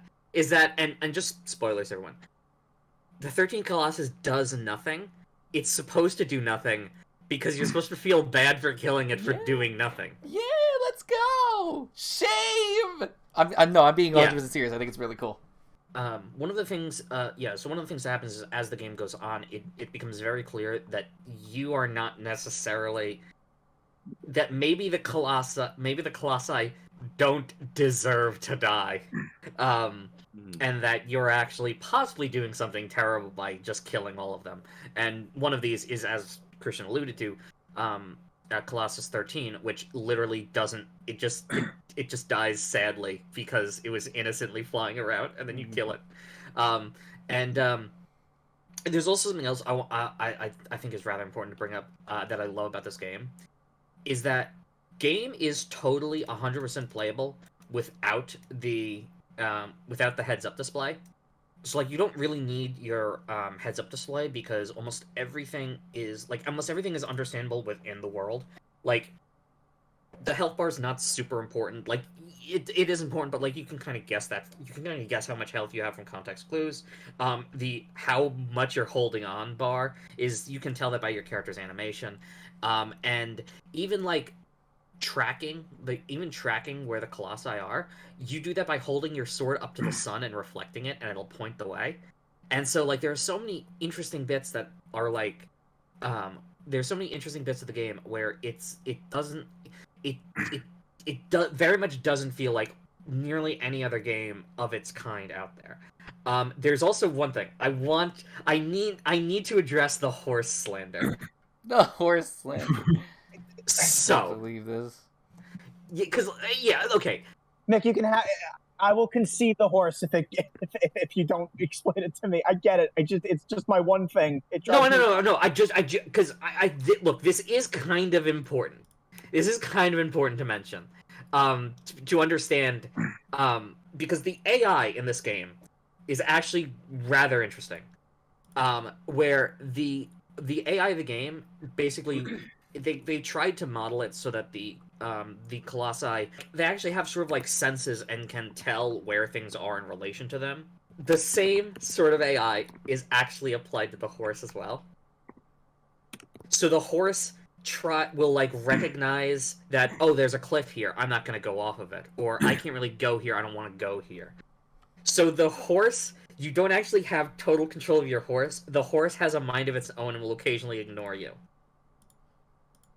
The horse is designed to try and it's meant to be a somewhat realistic depiction of how you actually ride a horse, where you guide it rather than tell it what to do. Listen, so if I sit here and I explain why all the realistic parts of this game are all the reasons that it drives me crazy, you guys will say back that all of its realistic and uncomfortable controlling things are what you guys love about it. So it's. I no. I just wanted to bring that up to explain that. Yeah, okay, yes, the horse doesn't control, like, it's not fun necessarily. But when you're riding the horse across the world and the music is swelling and you're going through these gorgeous environments, the fact that the horse moves and reacts like an actual horse rather than a car in a funny costume. Mm-hmm. It just adds to the magic. Yeah. Personally, I'm more a fan of a You know, whatever. we're not gonna do that. Yeah. I didn't know which one you were going for because you just started out with and I was like, where is he going with this? Oh. That's about. Alright, let's rip this No Band-Aid off. pinches. Who's up All first? We're up to Taylor being first. Mario Superstar Baseball.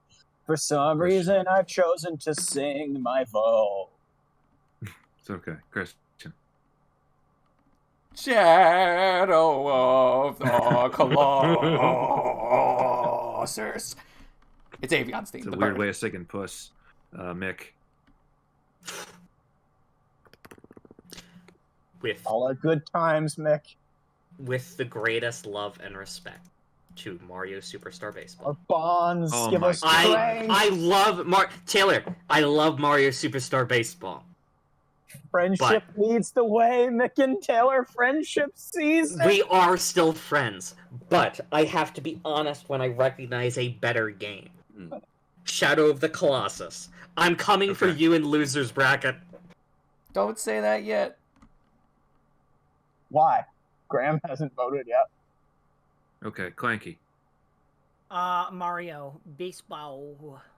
And it's tied up for Graham. Shadow, it's me, the Colossus. I'm here to convince you to do sin. Kill is it? the Colossi.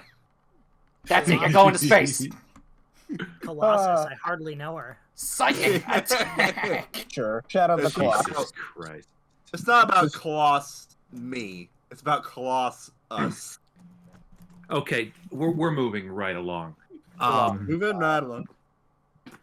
Put loose and fancy free. Someone posts by Muppets license to croak. Okay, hang on. Professor Layden and this. Hang on. Sorry, I didn't say the full title of the game. Jim Henson's The Muppets and Spy Muppets License to Croak. GK, yeah.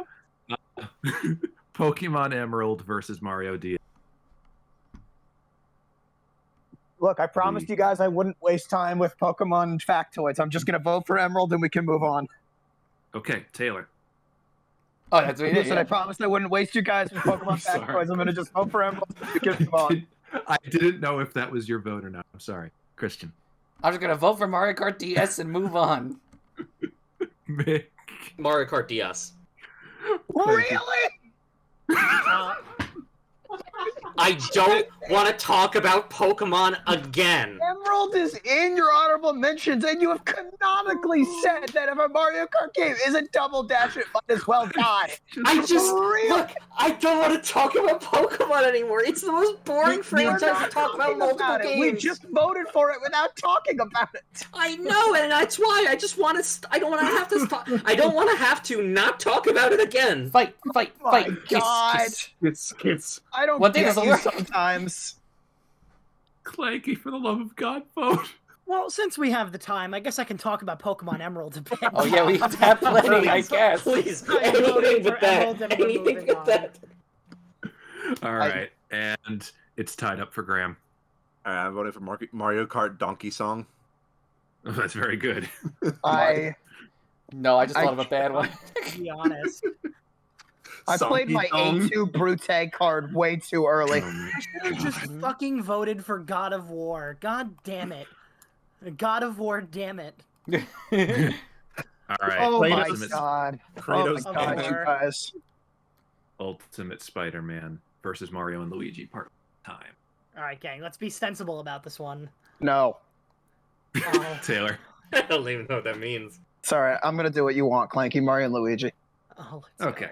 Christian. You know, with presumed love and respect for Ultimate Spider-Man, I'm voting for Mario and Luigi. Mick. Spider-Man, obviously. Okay. Clanky. That's gonna be Mario and Luigi Partners in Time. Yeah. And Graham. Ultimate Spider-Man. All right. 3-2.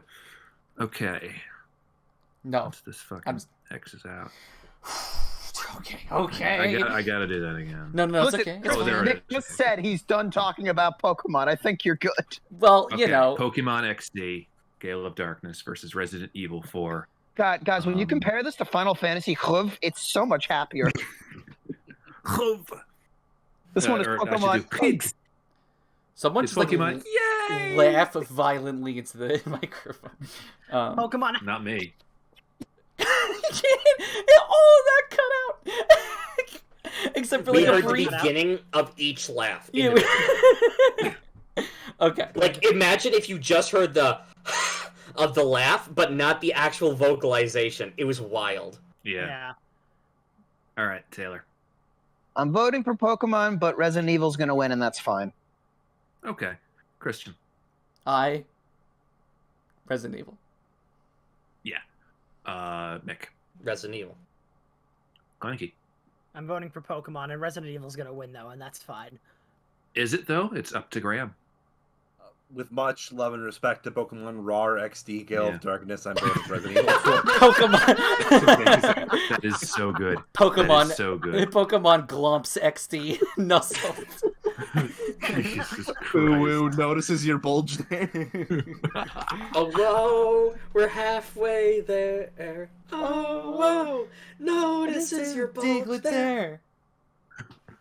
All right, Mario Okay. Superstar Baseball versus Lego Star Wars. All right. All right, whatever. Fine. Sure. Yeah. Might as What are well. you talking about? Sure. This is. I mean, I don't know. What do you guys think is gonna happen? I think I know what's gonna happen. I think I'm gonna win $1 million.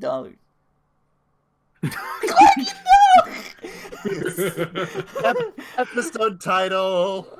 Yes, that's the. I'm pinning this to make sure you remember it's the episode if I title. could fit it in, yeah. You will. It's gonna fit in.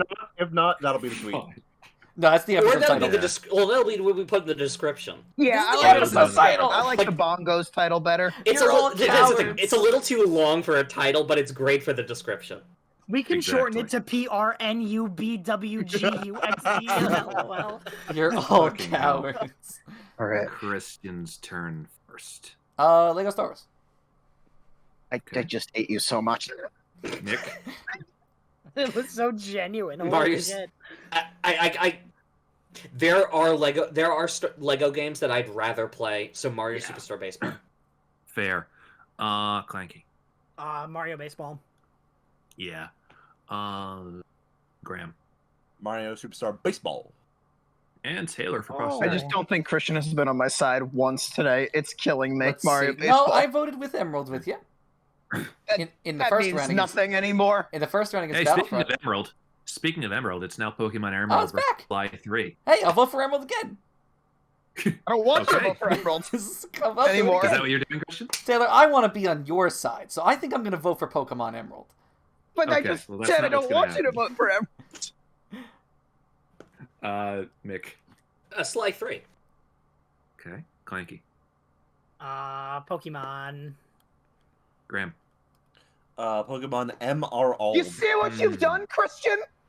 Taylor, You know, I I assume you're predicted voting for Sly 3. This is going to happen Now between me Sly and is Nick. dead. Sure. Bye, Sly. I love you. Oh, wow. Damn it! There goes my Okay. plan. No elaboration needed. I have no further questions. The plan. Ultimate Spider-Man versus Star Wars Battlefront 2, Battle of the Graham franchises, or Graham-chises, if you will. Mm-hmm.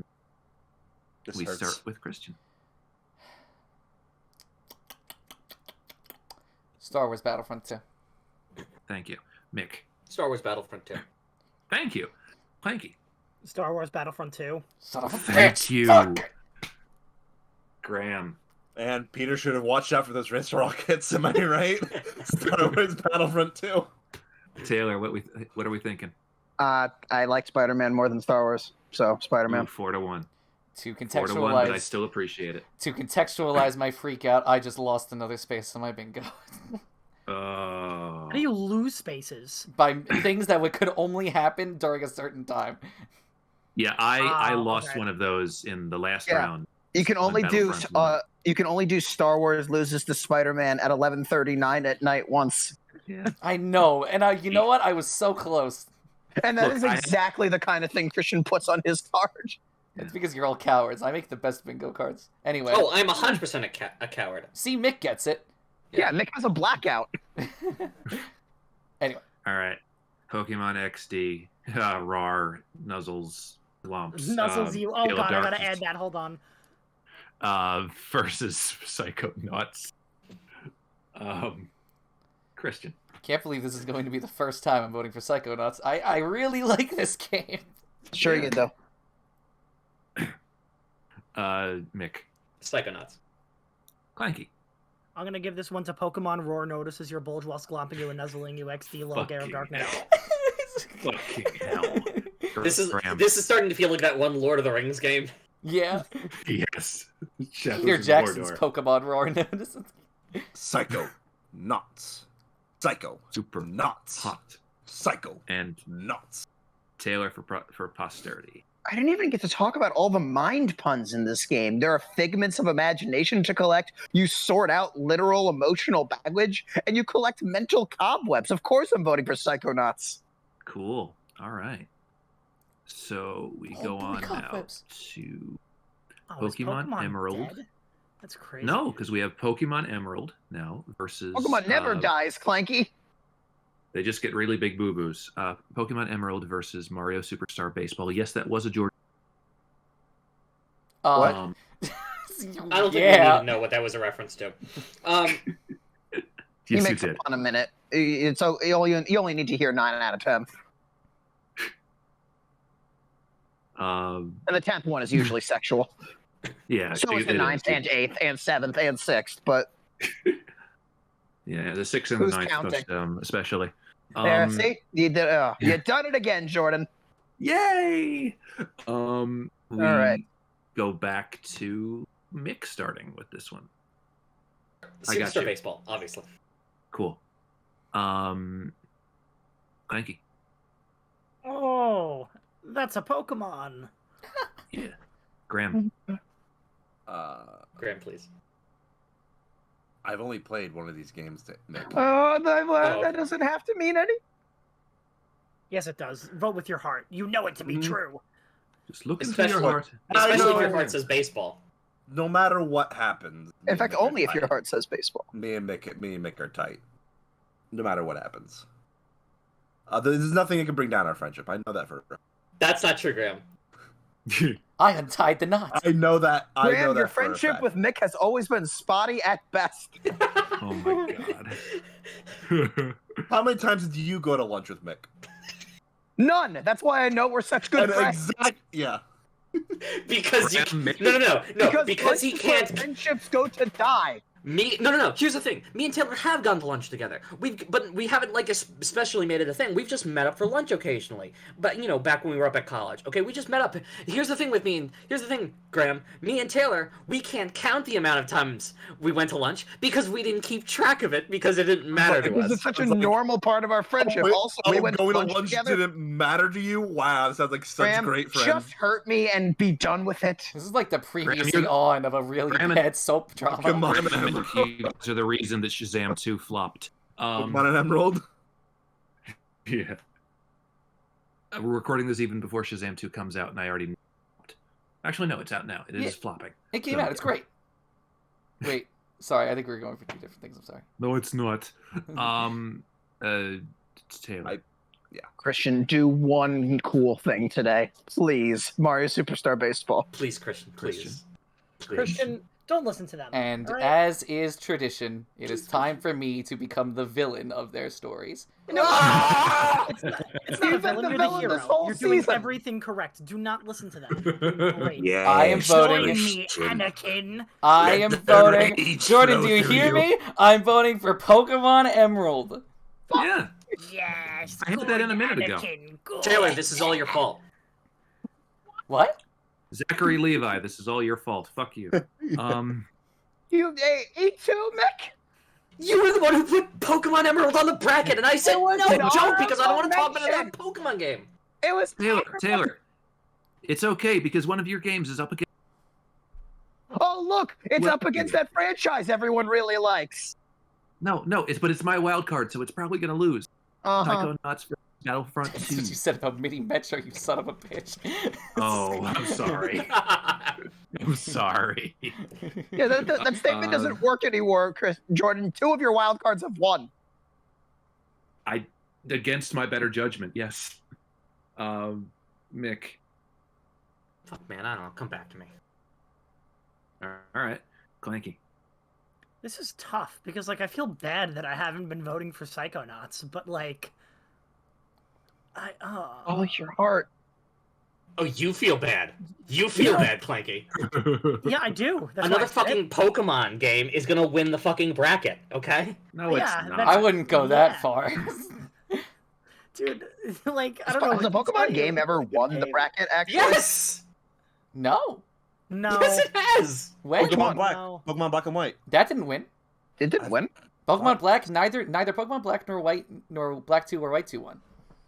I All don't think a of them lost. Pokemon game has ever won. Yeah.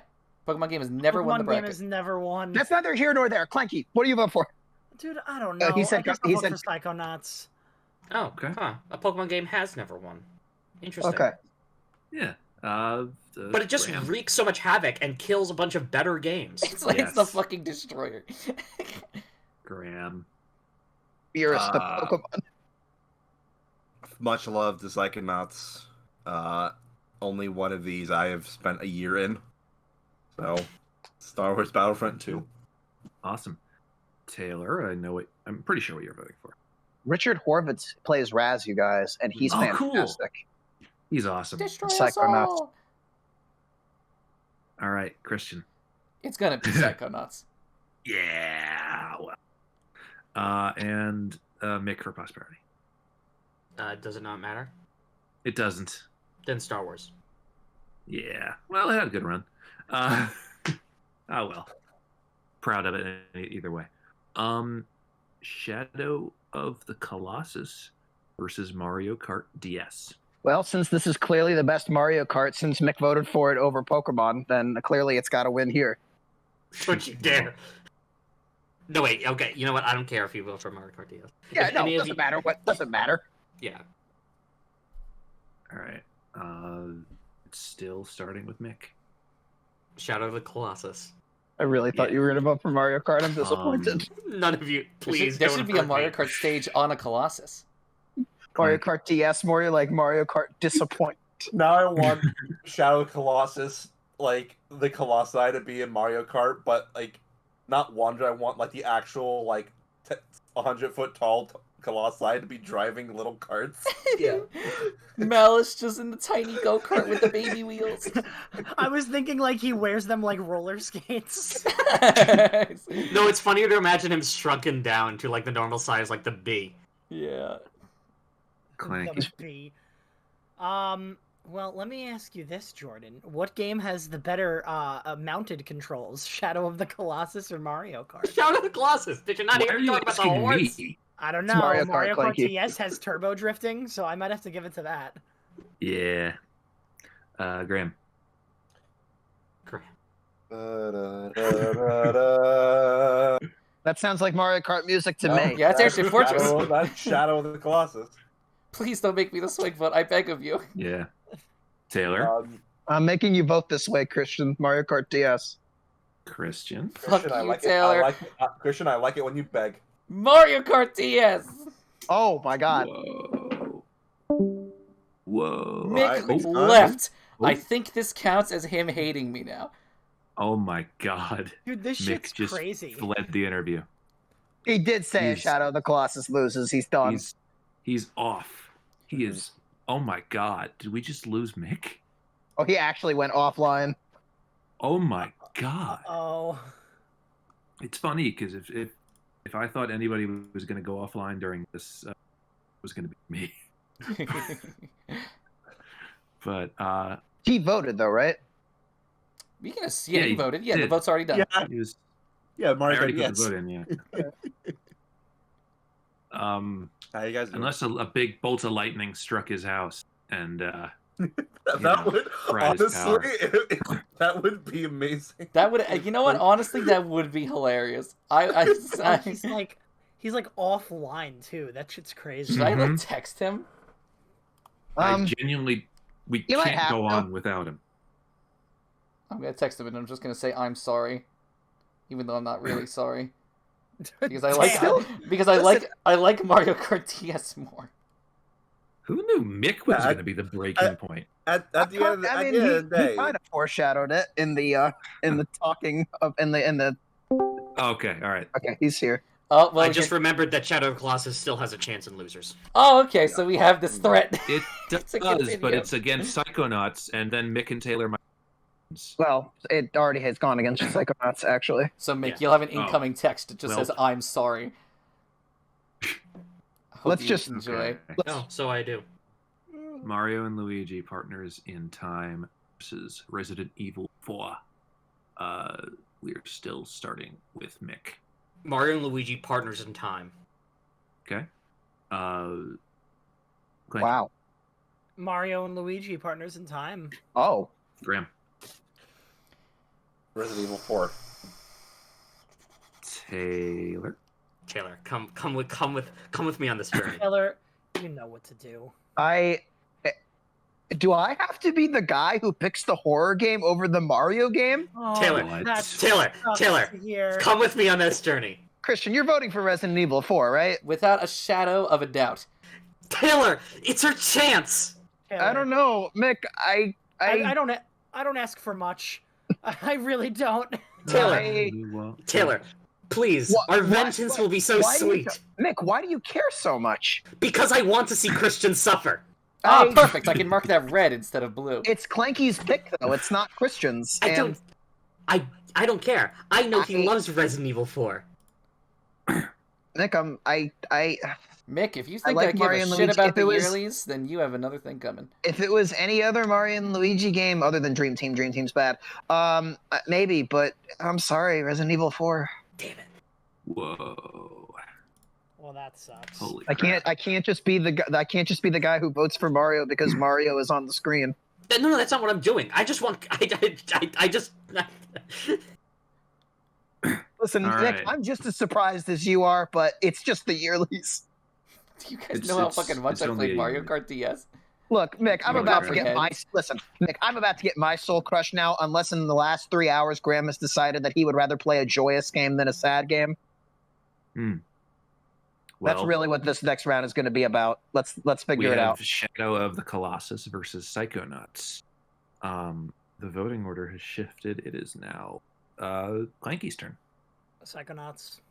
Okay. Graham. Shadow of the Colossus. Nothing's changed. Nothing changed. I am forced to go through hell all over again.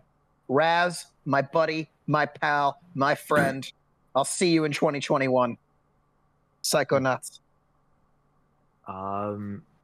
Christian. As much as I want to vote for Psychonauts because the idea of making Mick really mad sounds a little funny, I think I'm going to vote for Shadow of the Colossus because I like the game Okay. more. And Mick. Shadow of the Colossus. All right. Cool. 3-2.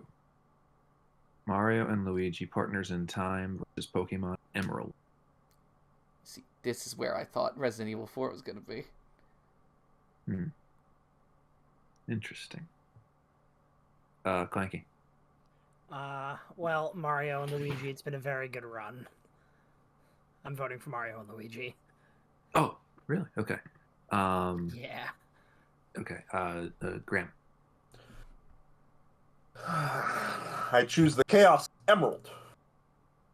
Pokemon It is Emerald. pretty chaotic. I was about to say. There's not even a Sonic game on this list. Taylor. Mario and Luigi did really well. I'm honestly Pokemon- shocked. I thought it was going to be out losers round 1. Yeah. Pokemon Emerald. Oh, okay. Christian. With much love and respect to Mario and Luigi Partners in Time, I am going to be voting for Pokemon Emerald. And Mick. Mario and Luigi Partners in Time. Wow. Wait, which one won? Okay. Oh, shit. Oh, no, yeah, Pokemon Emerald won. Emerald. Emerald one. I was like, holy shit, did we just Um, break out Emerald? Okay. Oh, let's go. First of all, before we go into... First of all, this is our final... We were so close to getting Psychonauts in the Final Four. We were so close. Okay. So close to getting Mario and Luigi What- in the Final Four. I want everyone to consider Right. if you make a certain choice in round 27, we could solve the world energy crisis because the anger from Mick would be enough to rival the sun. Oh, yeah, Mick, I Really need your quickly. word that no matter what happens, we're going to be okay. Oh, you and I are gonna be okay, Taylor. We've been on the same side for almost this entire time. All right, we're on the same side. Will you, being friends with Taylor, keep you in the call if it goes away? I did not promise that. Nick, I need you to hold in your emotions for the next 5 minutes. If in doubt, Jordan can have my vote. We'll burn that bridge when we get to it. Yeah.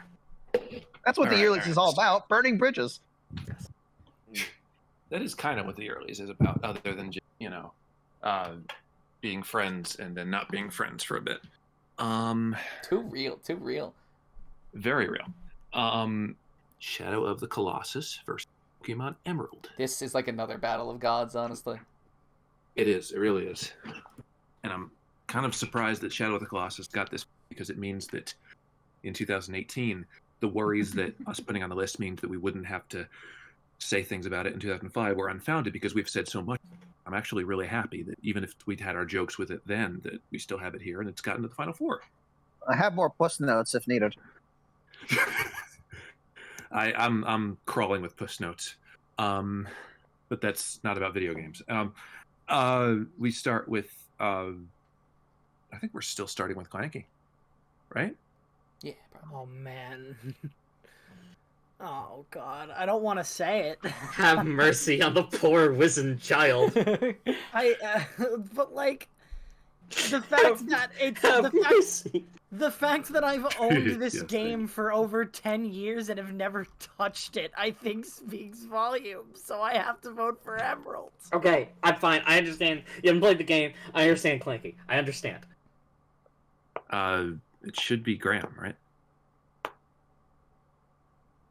Shadow of the Colossus. Okay. Taylor. I'm sorry. It's Emerald. It's Taylor, still my I understand. favorite Pokemon game. Taylor, I understand. The horse sucks, okay? I know. Almost as bad as these fucking bongos.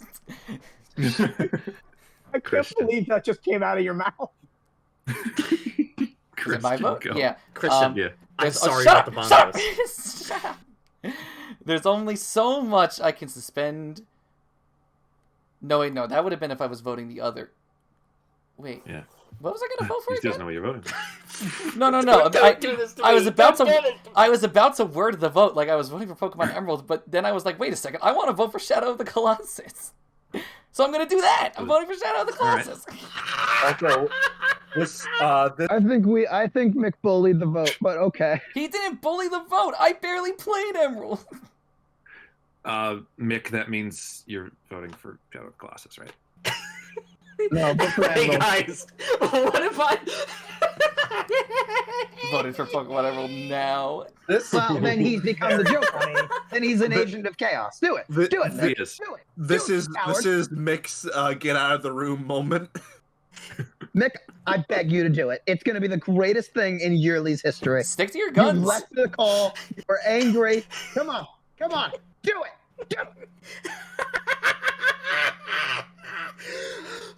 I can't do it. I can't do it. I Send can't do in it. the Shadow of the Colossus. Shadow of the Colossus. Shadow of the Colossus. Mick. Oh, Mick, but you really want to vote for Emerald, don't you? be brave. What the fuck? Shadow of the What the Colossus. fuck just happened? Okay. All right. Mario Whatever. Kart DS versus Resident Evil.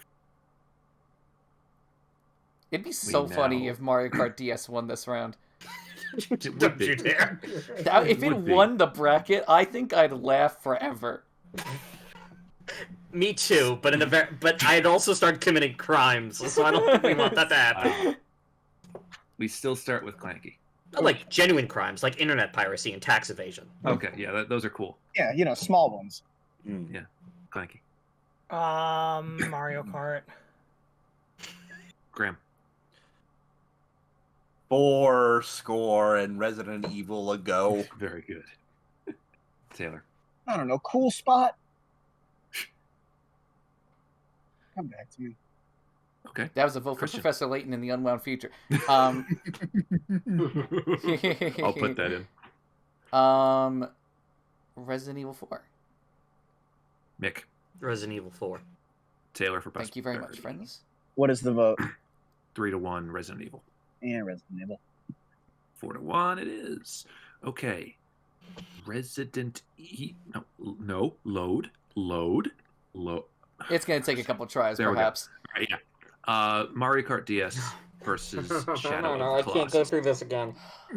Well, I can't go through Here this we are. again. no, we actually start with Graham now. What do you think of me, Mick? I love you, Graham. See, now, not only have we gone to lunch once, I have saved Shadow of the Colossus. Wait, did you I'm not vote for it voting- last time? Well, yeah, but like I'm also like I'm guaranteed to at least go to or at least make it to the final two. I'm hoping. So I'm voting for Shadow of the Colossus. Wow. No, but when Mario Kart DS went against Shadow of the Colossus last time, did you vote for Shadow of the Colossus then? Yeah. Okay. Oh, So okay. that means nothing, Oh Graham. no! Taylor. I forgot. I'm voting for Mario Taylor. Kart DS. Christian. This doesn't Christian, feel good at all. Christian, it's a depressing game. It's melancholy and sad. You know Yeah, what? but That It's shit like kind of Mario Kart when you get hit It's with a an- blue Mario that shell. shit kind of Kart works DS, on me. depression. But you know, Clanky, mute yourself for is- one second. Oh yeah, sure.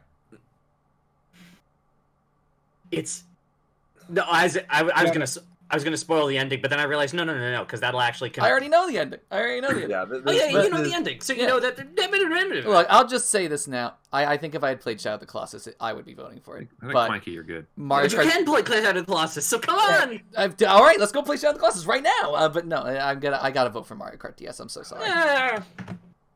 Is it Mick. too late for me? Is it too late for me to do like this? Is my like hold it? This is my Spec Ops the line.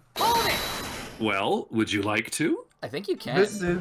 This Shadow of the Colossus is one of the most like genuine like this is to say Shadow of the Colossus is one of like the most just epitome of the games are an art form. This is not a story that if it was tried to be told in any other way, it would not hold as much anywhere near as much impact as what the story of Shadow of the Colossus is doing. The combination of like the fact that it is you doing this, like how the music's well, every like separate like little thing like adding up to the beautiful tapestry of a game. It is genuinely something I think everyone would be better off playing. I'd like to change my vote. Really? There are a lot of games like Mario Kart DS.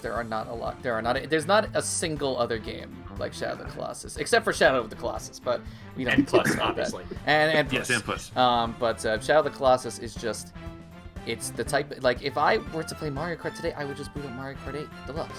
Taylor had a very good point.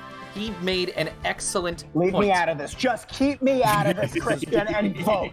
Why would I play Mario Kart DS when I can play Mario Kart 8 Deluxe? Not thank me for this. I am voting for Shadow of the Colossus as a Great. changed vote. Okay. So then, Mick, I assume you're voting for Yeah. Clanky? Mario Kart. Okay. I was gonna say Wow. it'd be so funny if Clanky voted for Shadow of the Colossus anyway, and be like, "Yeah, we didn't have to give the speech." Graham, that was your only holdup. And so, our final two, We all get one. and this is actually a pretty monumental achievement. Yeah, this is Our what I final assumed it two. would be.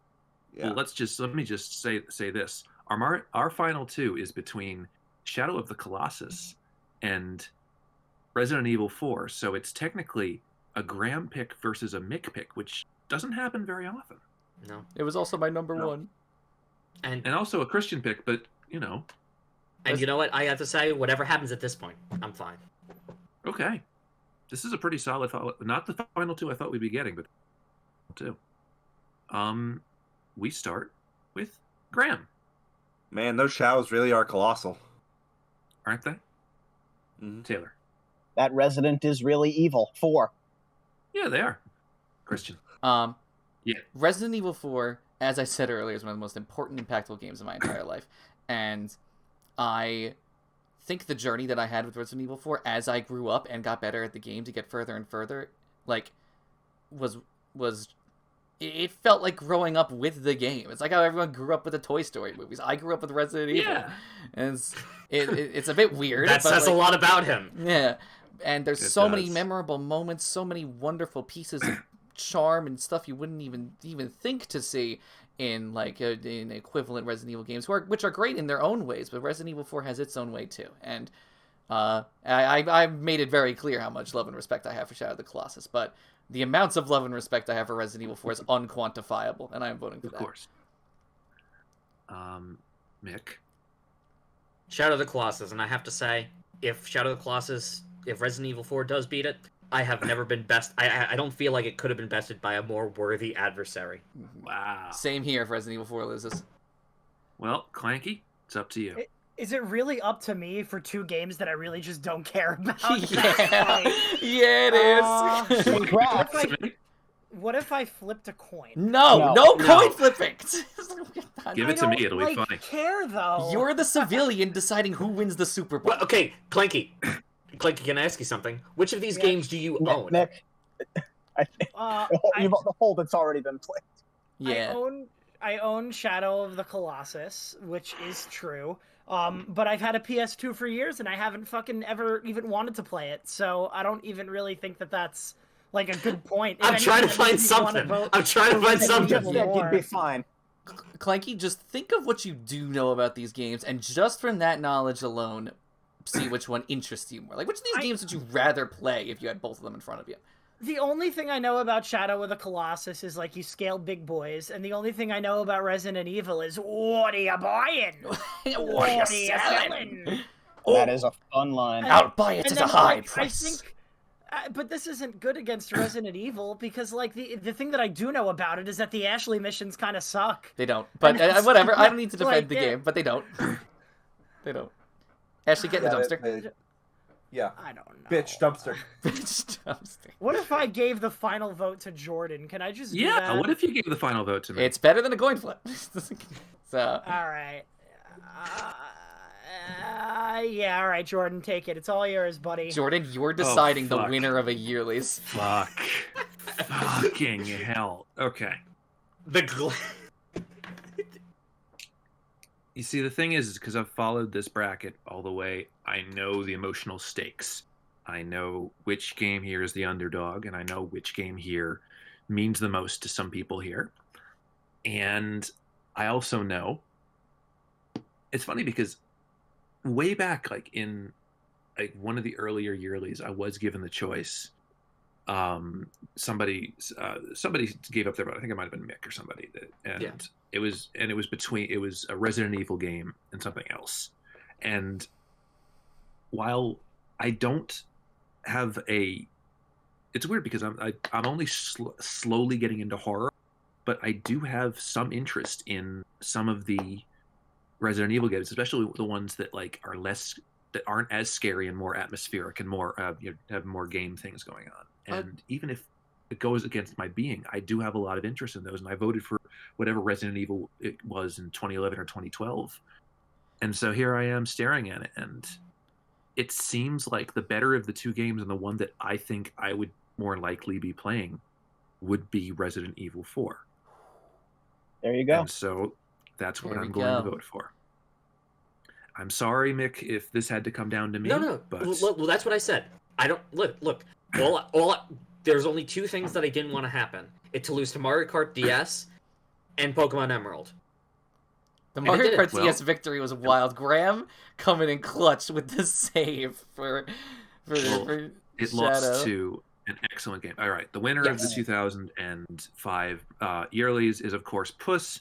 No, it is banana. Resident Evil 4, and deservingly banana. so. It is an honor that I got to be a part of that final vote because it was as epic as one might think. Well, that was a great rationale for the final vote, I think, and thank you. You know, that was good. And of course, I mean, I shouldn't be talking because the thing I wanted to win won, but it was honestly at the cost of everything I cared about. From a bracket standpoint, this had everything you wanted: heroes and villains, triumph and sadness, agony. All of these agony and Donkey Kong Jungle Beat. And let's not forget indifference. Right. Lots of indifference. The hero of our story, indifference. Exactly. If it wasn't for indifference, Jordan wouldn't have gotten the vote. And the true villain out of all of this, I think we can all agree, Bongos. Bongos. Yeah. Fuck bongos. Should we just end it Hey, there? Jordan, Should you we want just- an even extra privilege, and do you want to give the insight, or have you I was done going that? to ask if I could. Yeah. All right. Thank you all for watching the Yearlies. We hope you had a great time. We hope you enjoyed this as much as we enjoyed putting together for you. You can watch some of our other videos. We've had a yearly 2000s, 2010s. You can also see some of our Foodlies and Filmlies videos. There should be another Filmlies coming up very soon up the pipe. No Mario joke intended. Subscribe to our channel, like our videos. We really like what we've been doing for you, and we hope that you've liked everything and that you want to stay with us as we go further into the 2000s. I'm sure that in the 2006 one, I will be talking about a game that is very near and dear to my heart, and it is probably going to lose in the losers bracket. Thank you all for watching. Hope you have a safe. I was going to say, hope you have a safe trip home. But you're already at home. I'm thinking improv. In case you're not, have a safe trip home. Except Yes. you, Douglas. Bye, everybody.